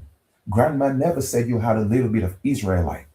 You had a little bit of Tartarian. You had a little bit of Anunnaki. She said you had a little bit of Indian. The reason why she said little is because of that trauma of when you said you were Indian, who you were threatened of going to jail, losing your children, being fined, or even losing your life. You could not give your children indigenous names, or else the hospital would take them. thanks to Walter Plecker, vital statistics. The man was the head of vital statistics. He said, listen, man, when these people come here with the birth certificates, if they got Indian in the back of the birth certificate or in the front of the birth certificate, you put a note in the back. It's not acknowledged here. You are colored. That's what he said. You feel me?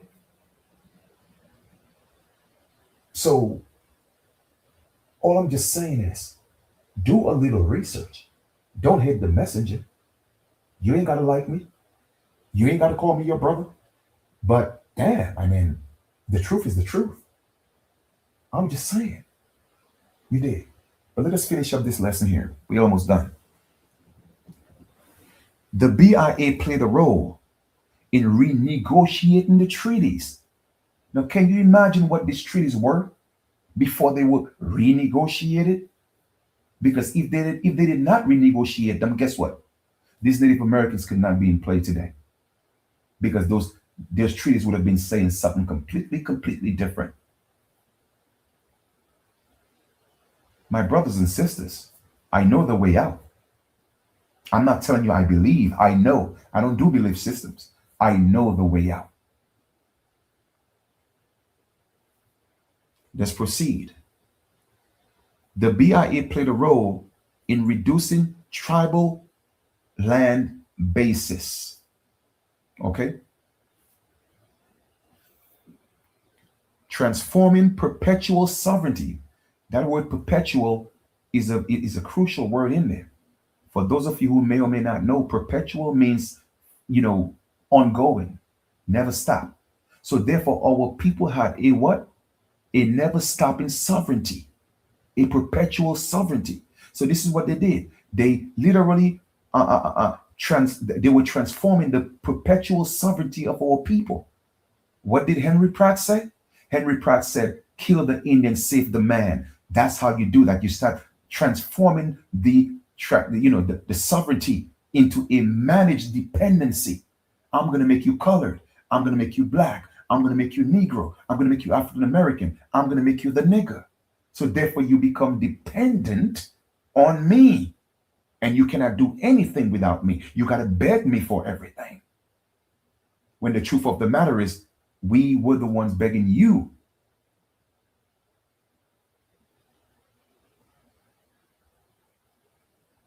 When the truth of the matter is you were the sovereign one. But we tricked you into thinking that you were the slave from Africa. So what are we going to do? We're going to bring some of your brothers and sisters. We're going to bring them from the Caribbean. We're going to bring them from Mexico because they look like us too from Mexico, the original ones, the real ones. And we're going to bring them here in the United States. And you know what we're going to do with some of your people in the United States? We're going to take them to Virginia. We're going to get them from Carolina, bring them from Louisiana. We're going to bring them from Georgia. We're going to bring them from different parts of the U.S. and we're going to bring them to Virginia. You know why? Because we're going to ship them to the Caribbean. Where are we going to take them at? Well, since you know that Barbados is one of the main ports, that's why it's called Bridgeport. That's why the capital is called Bridgeport. And that's why Barbados is one of the only, if not the only country in the Caribbean or anywhere in the Americas that you could go get a visa to come into the United States. Because why? It was a port to transport people from in and out of different parts of the America. It still is today. Like I tell people, ain't nobody doing this like me. Nobody. So they were taking them to Barbados, doing the paperwork, okay? And then boom, sending them to different parts. You did. But because some of the places that they were working on plantations, all right, those people were rebelling. What did they do? Because when they took them from the United States, brought them to Barbados, they were rebelling. So what did they do? The troublesome ones, they send them to places like Dominica. You know why Dominica? Because Dominica was highlands. It was rigid, right? So Dominica was one of the places that they really couldn't really colonize. And that's where I was born. So when I tell people you're looking at a real Carib, like a real Indian, you're listening to a real Indian. because our people did not mix with people like that. You did?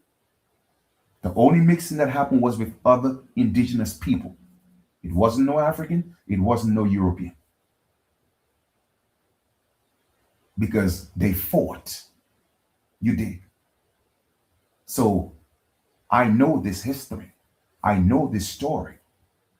How is it that, explain that to me, right? How is it possible that I have cousins in Texas? I have cousins in California. I have cousins in New York. And as far as they know, they have never been to the Caribbean, but we are third and fourth cousins. Why is that? Just let that make sense. Hmm? And you know how I know? I did a DNA test. And then they showed me cousins.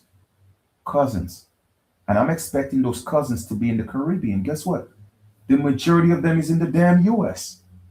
And I'm like, well, let it make sense.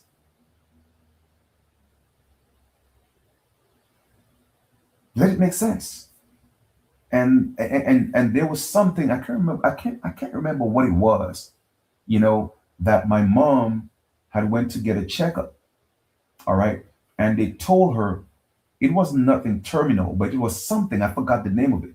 And they told her the only people that have that are African Americans.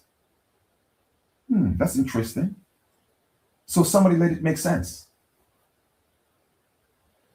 But yet still our people are here fighting each other, not realizing that we are the same people. Don't you realize how many of your cousins that are actually was sent to the islands, and how many of those from the islands that came into the US? Literally, don't you know that's what the transatlantic slave trade was about? Making you think it was people coming from Africa. But anyway, let us finish this up. We're almost done. All right. So let me see the reconstruction. Hold on for a second. Yeah, reducing the lands. All right. Transforming perpetual sovereignty, like I said before, our people were sovereign people, into managed dependency. Okay. Moving from diplomatic relations to administrative control. You see the difference? Our people were diplomats on our own land amongst these colonizers. We lost our diplomacy and became dependent, and now it went from diplomacy to now dependency through administrative control. That reconstructing marked the shift from nation to nation diplomacy to federal oversight. So we dealt with each other from tribes to tribes, nation to nation. Now everything had to go through the federal government. Okay. Number 6, consolidation. Consolidation. Land was the central issue. Why? Because if you control the land, you control the food, you control the water, you control the air. But our people are fighting for reparations when we got a whole damn continent to fight for. Somebody let it make sense. But like I said before, if you are a descendant of a slave from Africa, you deserve reparation. So I hope you get it, so that the administration could send you back to Africa, because that's what they're going to do. Because the moment you get the money, if they give you the money, it's a contract. You have just acquiesced to now being a slave from Africa. So now that you have gotten paid, I know Ghana or Burkina Faso, whatever they call in places, Nigeria, they waiting for y'all to come back home. Or you don't know exactly where you came from in Africa, but they'll find a place, because the codes say, the law say, and y'all could prove me wrong. The law and their code says that if you call yourself black, you belong to a racial group in Africa that's not tied to an original land or an original people. So trust me, they'll find a place for you. That's gonna be the least of your problems. So be very mindful what y'all ask for, because more than 80% of y'all screaming for reparations that you're descendants of slaves from Africa, you are actually American Indians. And some of you know this, but because you think you're getting a paycheck, You want to be African from Africa. Let me tell you something. If you get paid, you can't change your mind. I'm going to tell you that again. If you get paid, you can't change your mind because that would be considered fraud. Y'all really think this colonizer's playing with y'all, huh? I'm not against you getting reparations if you're from Africa as a slave. You know what I'm saying? Man, listen, you deserve to get paid, of course. You deserve that. But just know it comes with a price. Okay? Them July people that own everything, they don't play these games. Trust me, they don't. Let us proceed. So once again, the BIA helped facilitate the transfer of indigenous land to federal control. Hence, all the land is in trust. It's not in trust for the Native Americans. No, it's not in trust for them because it does not belong to them. But the true rightful landlords and ladies of the land, they are here fighting each other. Okay? That's the problem. So it works out better for the colonizers, you know what I mean? Redistribution to settlers. So the more of the status our people lost, there was more wasteland, so to speak. So the settlers started buying the land. Okay? Surveying and allotment systems. Conversion of communal land into private property. So land that was based for the community, they made those lands private property. Okay? This process laid the groundwork for later allotment policies, reservation systems. So what they did was they took our land and guess what they put on it? They put Native Americans on our land. That's why they created them reservations. It wasn't Native Americans who were the Indians and they got shoved on reservations. No, those reservations were our land. We lost the land. They created reservations and they imprisoned our Native Americans in there, letting them think that they are the indigenous people. That's facts over feelings. All right? That's how it was played out. Reservation systems, economic displacement of indigenous nations, of course. Okay? Final analysis. The creation of the BIA, Bureau of Indian Affairs of 1824, was not accidental or neutral. No, not at all. It was planned. It was by design. Once again, these people are 50 moves ahead. All right? It was deliberate response to one, expansion pressures, imperialism, indigenous sovereignty, okay? Taking control over that. Land acquisition needs. We take the land, we own the land, or we control the land because they don't own it, they control it. All right? Then we control everything else. What you eat, what you drink, what you breathe. All right? Federal consolidation goals. Understanding this context explains why federal recognition is only political, because it could not be racial, it could not be ancestral, it could not be indigenous. Okay? The BIA focuses on governance, not identity. They focus on governance, not identity. Recognition does not equal indigeneity, people. Because Native Americans are recognized, it doesn't mean that they are the original people or the people that were called Indians. All right? Indigenous nations were managed as political problems, not racial populations. All right? And this is my summary here for my lesson. The BIA was created to manage power, land, and sovereignty, not to validate culture, not to certify ancestry, not to define race. It remains a political instrument shaped by its origins. Okay? Now, that's the end of the lesson as per reading the document that I created. But what I'm going to do now to conclude the lesson, I'm going to show you Um, let me see. Hold on for a second. Do, do, do, do, do, do, do, do. Let me just pull this up real quick and show you guys a couple of things before I get out of here. Give me a second, please. All right. Just pull that up. And I want to show you guys this before I conclude. Do, do, do, do, do, do, do. So first things first, just to validate what I just showed you in terms of the Native Americans. Let's go into Black's Law Dictionary. Now, I've shown you this before, but for the purpose of this lesson, I'm going to show you this. And by no means, this is not to incite hate. No, I'm just teaching facts.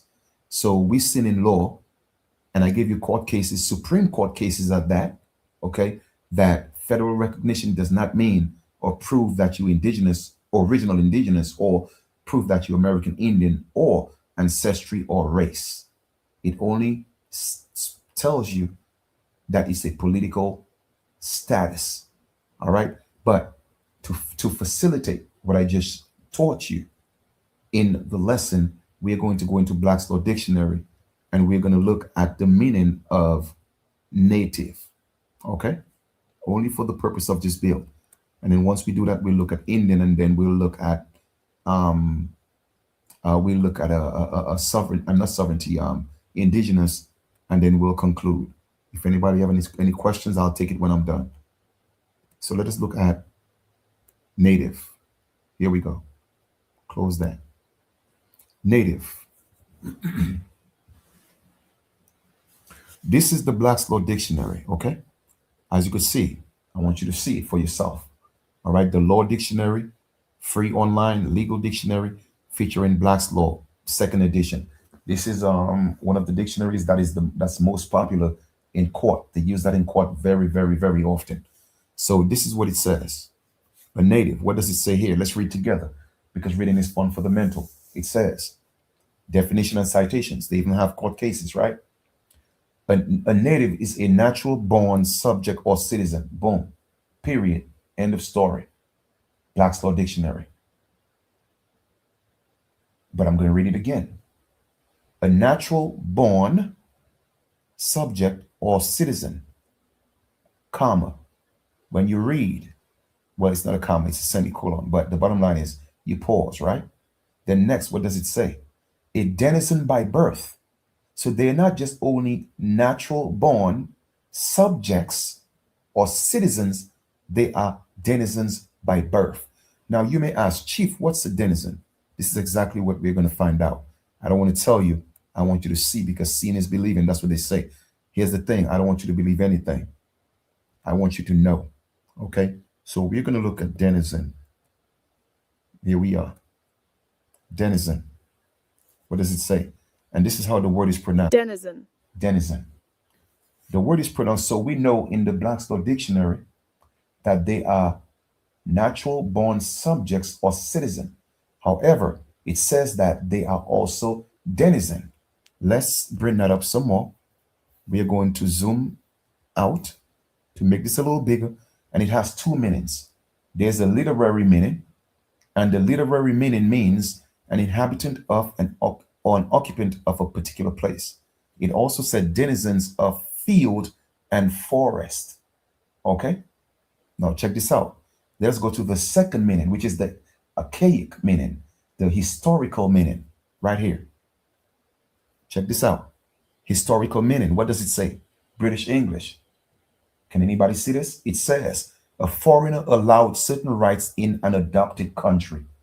Native Americans were adopted by the United States in the late 1700s when they replaced American Indians when all the treaties were ratified.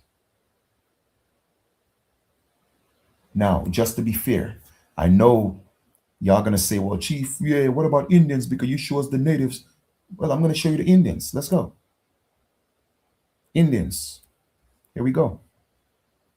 All right. Indians. Let's go into Indians Black Law Dictionary. Okay. Black's Law Dictionary Indian. What does it say? Right here. Boom. Let's tap on that. Here. They even have a court case. What does it say? Indian, the aboriginal inhabitant of North America. So you see the difference between an Indian and a native? People are always talking about, well, what you mean? Indian, you're not from India. What are you talking about, man? India wasn't what they call India now wasn't called India. It was called Bharat. It was called Hindustan. We have always been Indians, people. Indians of the West. Okay? So I showed it to you in Black's Law, both Indian and native. I have gone through the lesson. Now, if you go listen to the video I had with the Cherokee Nation and put all of that together in your mind, guess what? The puzzle just got a whole lot sweeter because Chief has been solving the puzzle. All right. Now, I'm going to show you indigenous. All right. Indigenous. Give me a second. Indigenous. Black's Law Dictionary. Indigenous. Hold on for a second.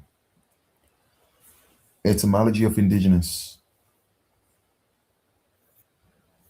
That's all I do is study. That's it. All I do is study and research. I don't smoke, I don't drink, so that's what gets me high. You know what I mean? That's what gets me high for real, for real. So here we go. Indigenous has two meanings, my brothers and sisters. So when you say, and I'm going to conclude on this, all right? When you say you are indigenous, you have to be mindful what you mean because it has two meanings. Once again, the etymology of the word. The etymology of a word is the foundation of the word in its initial creative stage when it was formed. So it's giving you the meaning, not the definition, the meaning, the energy it was meant to carry as the root of the word. All right. So therefore, indigenous, it means born or originating right here. You see, and I tell people, you cannot go around teaching people in ignorance. You can't do that. You can't do that. I hear people talk about Native Americans are not indigenous. Yes, they are. Guess what? Trump is indigenous. Guess what? Biden is indigenous. But the question remains, are they original indigenous? You see the difference? That's why when the UN gave UNDRIP, they themselves made it a self-determination thing. You get to decide if you are indigenous or not, because it was all part of the trickery. You see, if they had specifically said original indigenous, then trust me, a whole lot of people could not be claiming indigenous right now. But they left it open. All that's part of trickery. You see what I'm saying? So you could be born and still be indigenous, but you could be original and born and still be indigenous. So for us, we are original and born indigenous. But you don't have to say original and born, because if you're original, then it means you were born at some point. You feel me? So I just say original indigenous in my declaration. And guess what? That's filed in the court in Louisiana. I keep telling people I do this for real. I don't play these games. All right. Now, Native Americans are just born because they're not original. That is the difference. So stop saying Native Americans are not indigenous. They are. Trump is indigenous. Your argument should be they're not original indigenous because we are. And that's a fact. So when you start teaching people that way, you could show them. Now you're able to win them on the documentation and not just conversation. That's why when I teach, I articulate things so that you're able to use the information and be able to, regurgitate the information and share the information. You feel me? All right, cool. So I'm done, lineage. I'm done with this. If you have any questions at this point, I'll take a couple of questions before I get out of here because I'm getting a little tired. All right. Let me see, what question is that? Let me see. Or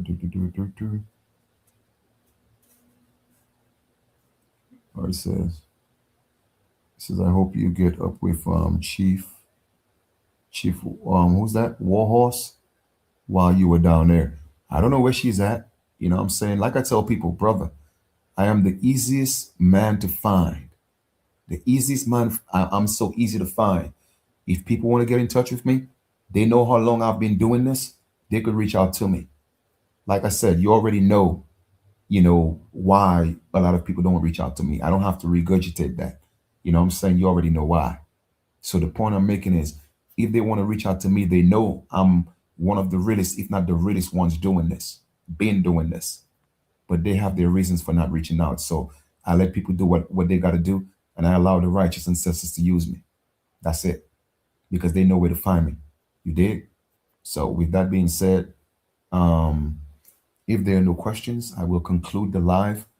And the next lesson that I'm going to do the lesson on the Abraham Lincoln from 1861 and explain to y'all exactly what happened, why it happened, and what's happening today with Trump and everything, why it's relevant. And it's literally history repeating itself. So I'm going to break that down and put it in perspective because so many things are going on and people are not cognizant of what's taking place. A lot of speculations, I get it, but I'm going to actually tell you what's going on. You know what I mean? And I'm not speculating. I'm going to tell you exactly what's going on because it happened in the past. And for whatever reason, a lot of us don't learn from the past. You dig? So it is what it is. Like I said, the Pope closed the window on January 6th. And in fact, let me see if I could if it'll come up. Let me see. When did the Jubilee end? I'm going to show it to you right now. All right. All right. You know me. Every time I say, I'm going to go, that's the last thing. I always got to show you something else. I'm just addicted to teaching, man. All right. Gratitude, gratitude, gratitude, man. Gratitude, brother. Gratitude. No doubt. Let me show you about the Jubilee. When did it end? Here we go. Here we go. When did the Jubilee end? Ay, Dios mío. What did I do? I clicked on something I wasn't supposed to click on. Ah, man. Hold on for a second. Where is that at? Here we go. All right, cool. So when did the Jubilee end? The most recent Catholic Jubilee, all right, the Jubilee Year of Hope 2025. You see that? It was the Jubilee of Hope 2025. But guess what? They closed that damn door. So a lot of people ain't going to have no damn hope because they're going to become hopeless. You see, I was warning everybody. Since 2017, I've been telling y'all about Jubilees. And when it came, I told y'all what was going on. It was a Jubilee of Hope, all right? Officially ended on when? When does it say it ended? Right here.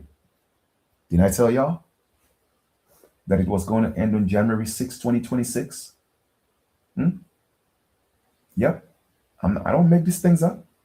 I don't. But guess what? The trumpet is still in office. You know what I mean? The trumpet is still in office.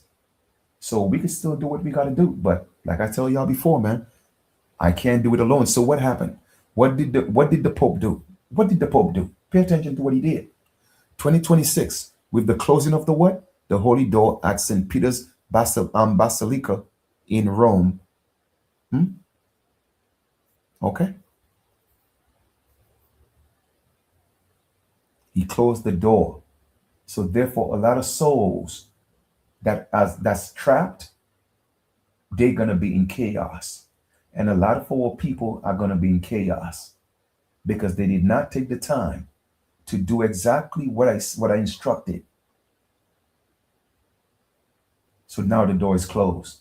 Don't y'all know when babies are born all over the world, particularly in the Americas, that them birth certificates, they put your soul on there and they send them to the Vatican and they close the doors and they do what they got to do with your soul, but they have to free you at a certain time. That's why they open up the doors. And then then the soul is released to deal with what it got to deal with, a chance for redemption. But when y'all don't do what you're supposed to do, they close the door. Guess what? And I'm not here wishing anything bad on our people. That's not what I'm doing. I love my people. I love us. But facts is facts. I cannot lie about the truth. I would rather hurt you with a lie than, you know what I'm saying, pacify. I would rather hurt you with the truth than pacify you with a lie. It just doesn't make sense. So that's what's happening right now. So the Pope closed the damn door. All right. And the next one is not until 2033. And 2033 adds up to 8, which means perpetuity. So by 2033, or, more people will be waking up, a whole lot more. More people are going to give up religion. The world is going to start coming together. You know what I'm saying? Where they're going to, of course, it's going to be their one world joint. But even in the midst of all that, more indigenous people are going to come together. More, in different parts of North America, South America, more of our people are going to come together.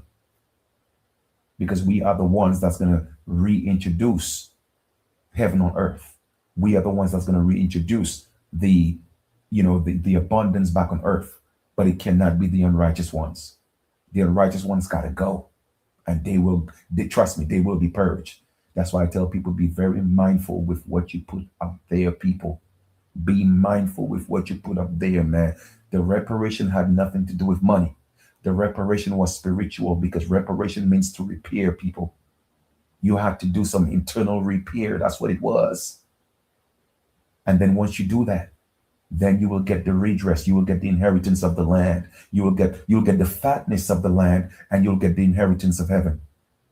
But my people are just missing it. But I'm still going to teach it, though. I'm still going to teach it. All right? I'm still going to teach it. So, man, thank y'all. And you guys are absolutely welcome. If you have, like I said, if you have any questions you want to ask, then I'll take a few questions now, but I'm about to shut this down. All right? Shut this down. And like I told y'all before, the republic is already in place. Let's make this happen, man. Let's make this happen.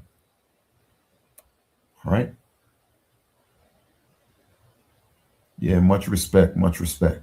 So anyway, guys, I'm going to give you like another 60 seconds to see if anybody have any questions. If not, I'm going to close the live. All right, it's 12:24, and I'm a little bit exhausted because I did that same live on TikTok earlier. And then I'm not sure if it's tomorrow or whenever, but I promise y'all, I'm going to do the next one, Abraham Lincoln, with from 1861, what happened, why it happened, and stuff like that. All right. And then you'll see the relevance of what's happening today. It's going right back. Remember when the movie Civil War came out and I told y'all exactly what was going to happen? Exactly. I told you. When the movie Get Out came out, I told you exactly what we had to do. We had to get out of the beast. It doesn't mean get out of the land, but get out of the corporation. That's what it meant. Get out of the beast. Get out of her. People always think I'm crazy. People always think I'm joking. But like I said, man, it is what it is. All right. So no questions? All right, cool. So anyway, thank you guys for being a part of the live, man. It feels good to be, back on YouTube a little more consistent, and I'll continue doing my thing. All right. So share the videos, man. Listen, send it to your peoples. Just plant the seeds. Plant the seeds. You know what I mean? Because it's the only way we are going to start waking up those that seeking for clarification. You know what I mean? And honestly, I'm just keeping it real, not because it's me. I don't see anybody that I've seen really explaining and breaking down things the way that I do. I'm not saying it because it's me. I'm just telling you, I've never seen it. You know what I mean? So send them send people the video. They'll see a different perspective, a different, way of seeing things being articulated.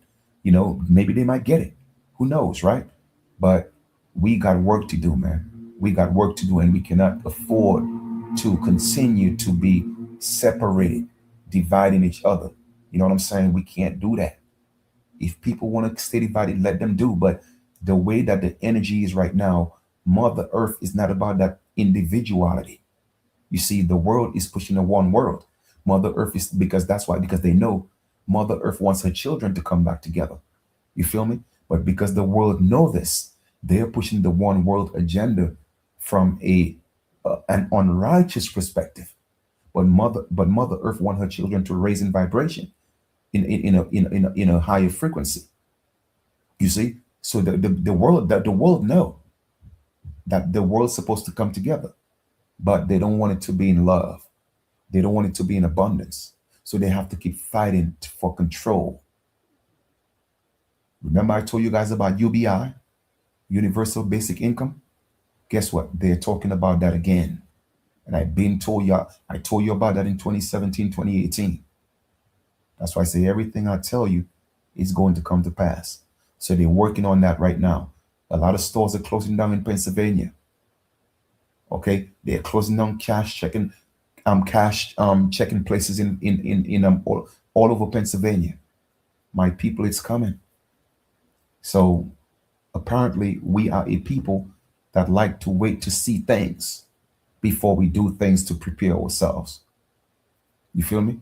We rather run out of gas when we just passed the gas station, literally a mile back, and you know you was on E, but you want to wait till you to see if you get to the next exit. Now you're all in the middle of the street, you jacked up, and you have to walk back 2 miles with a gallon in a bucket in your hand or a container to get gas when you could have stopped because you saw it on E. My people, we are on E. We are on E, my people. We've been on E. That's all I'm gonna say. I don't want to be traveling or living my life on an empty tank. All right. So let us be proactive. Let's make some moves. I keep telling y'all, I know what to do.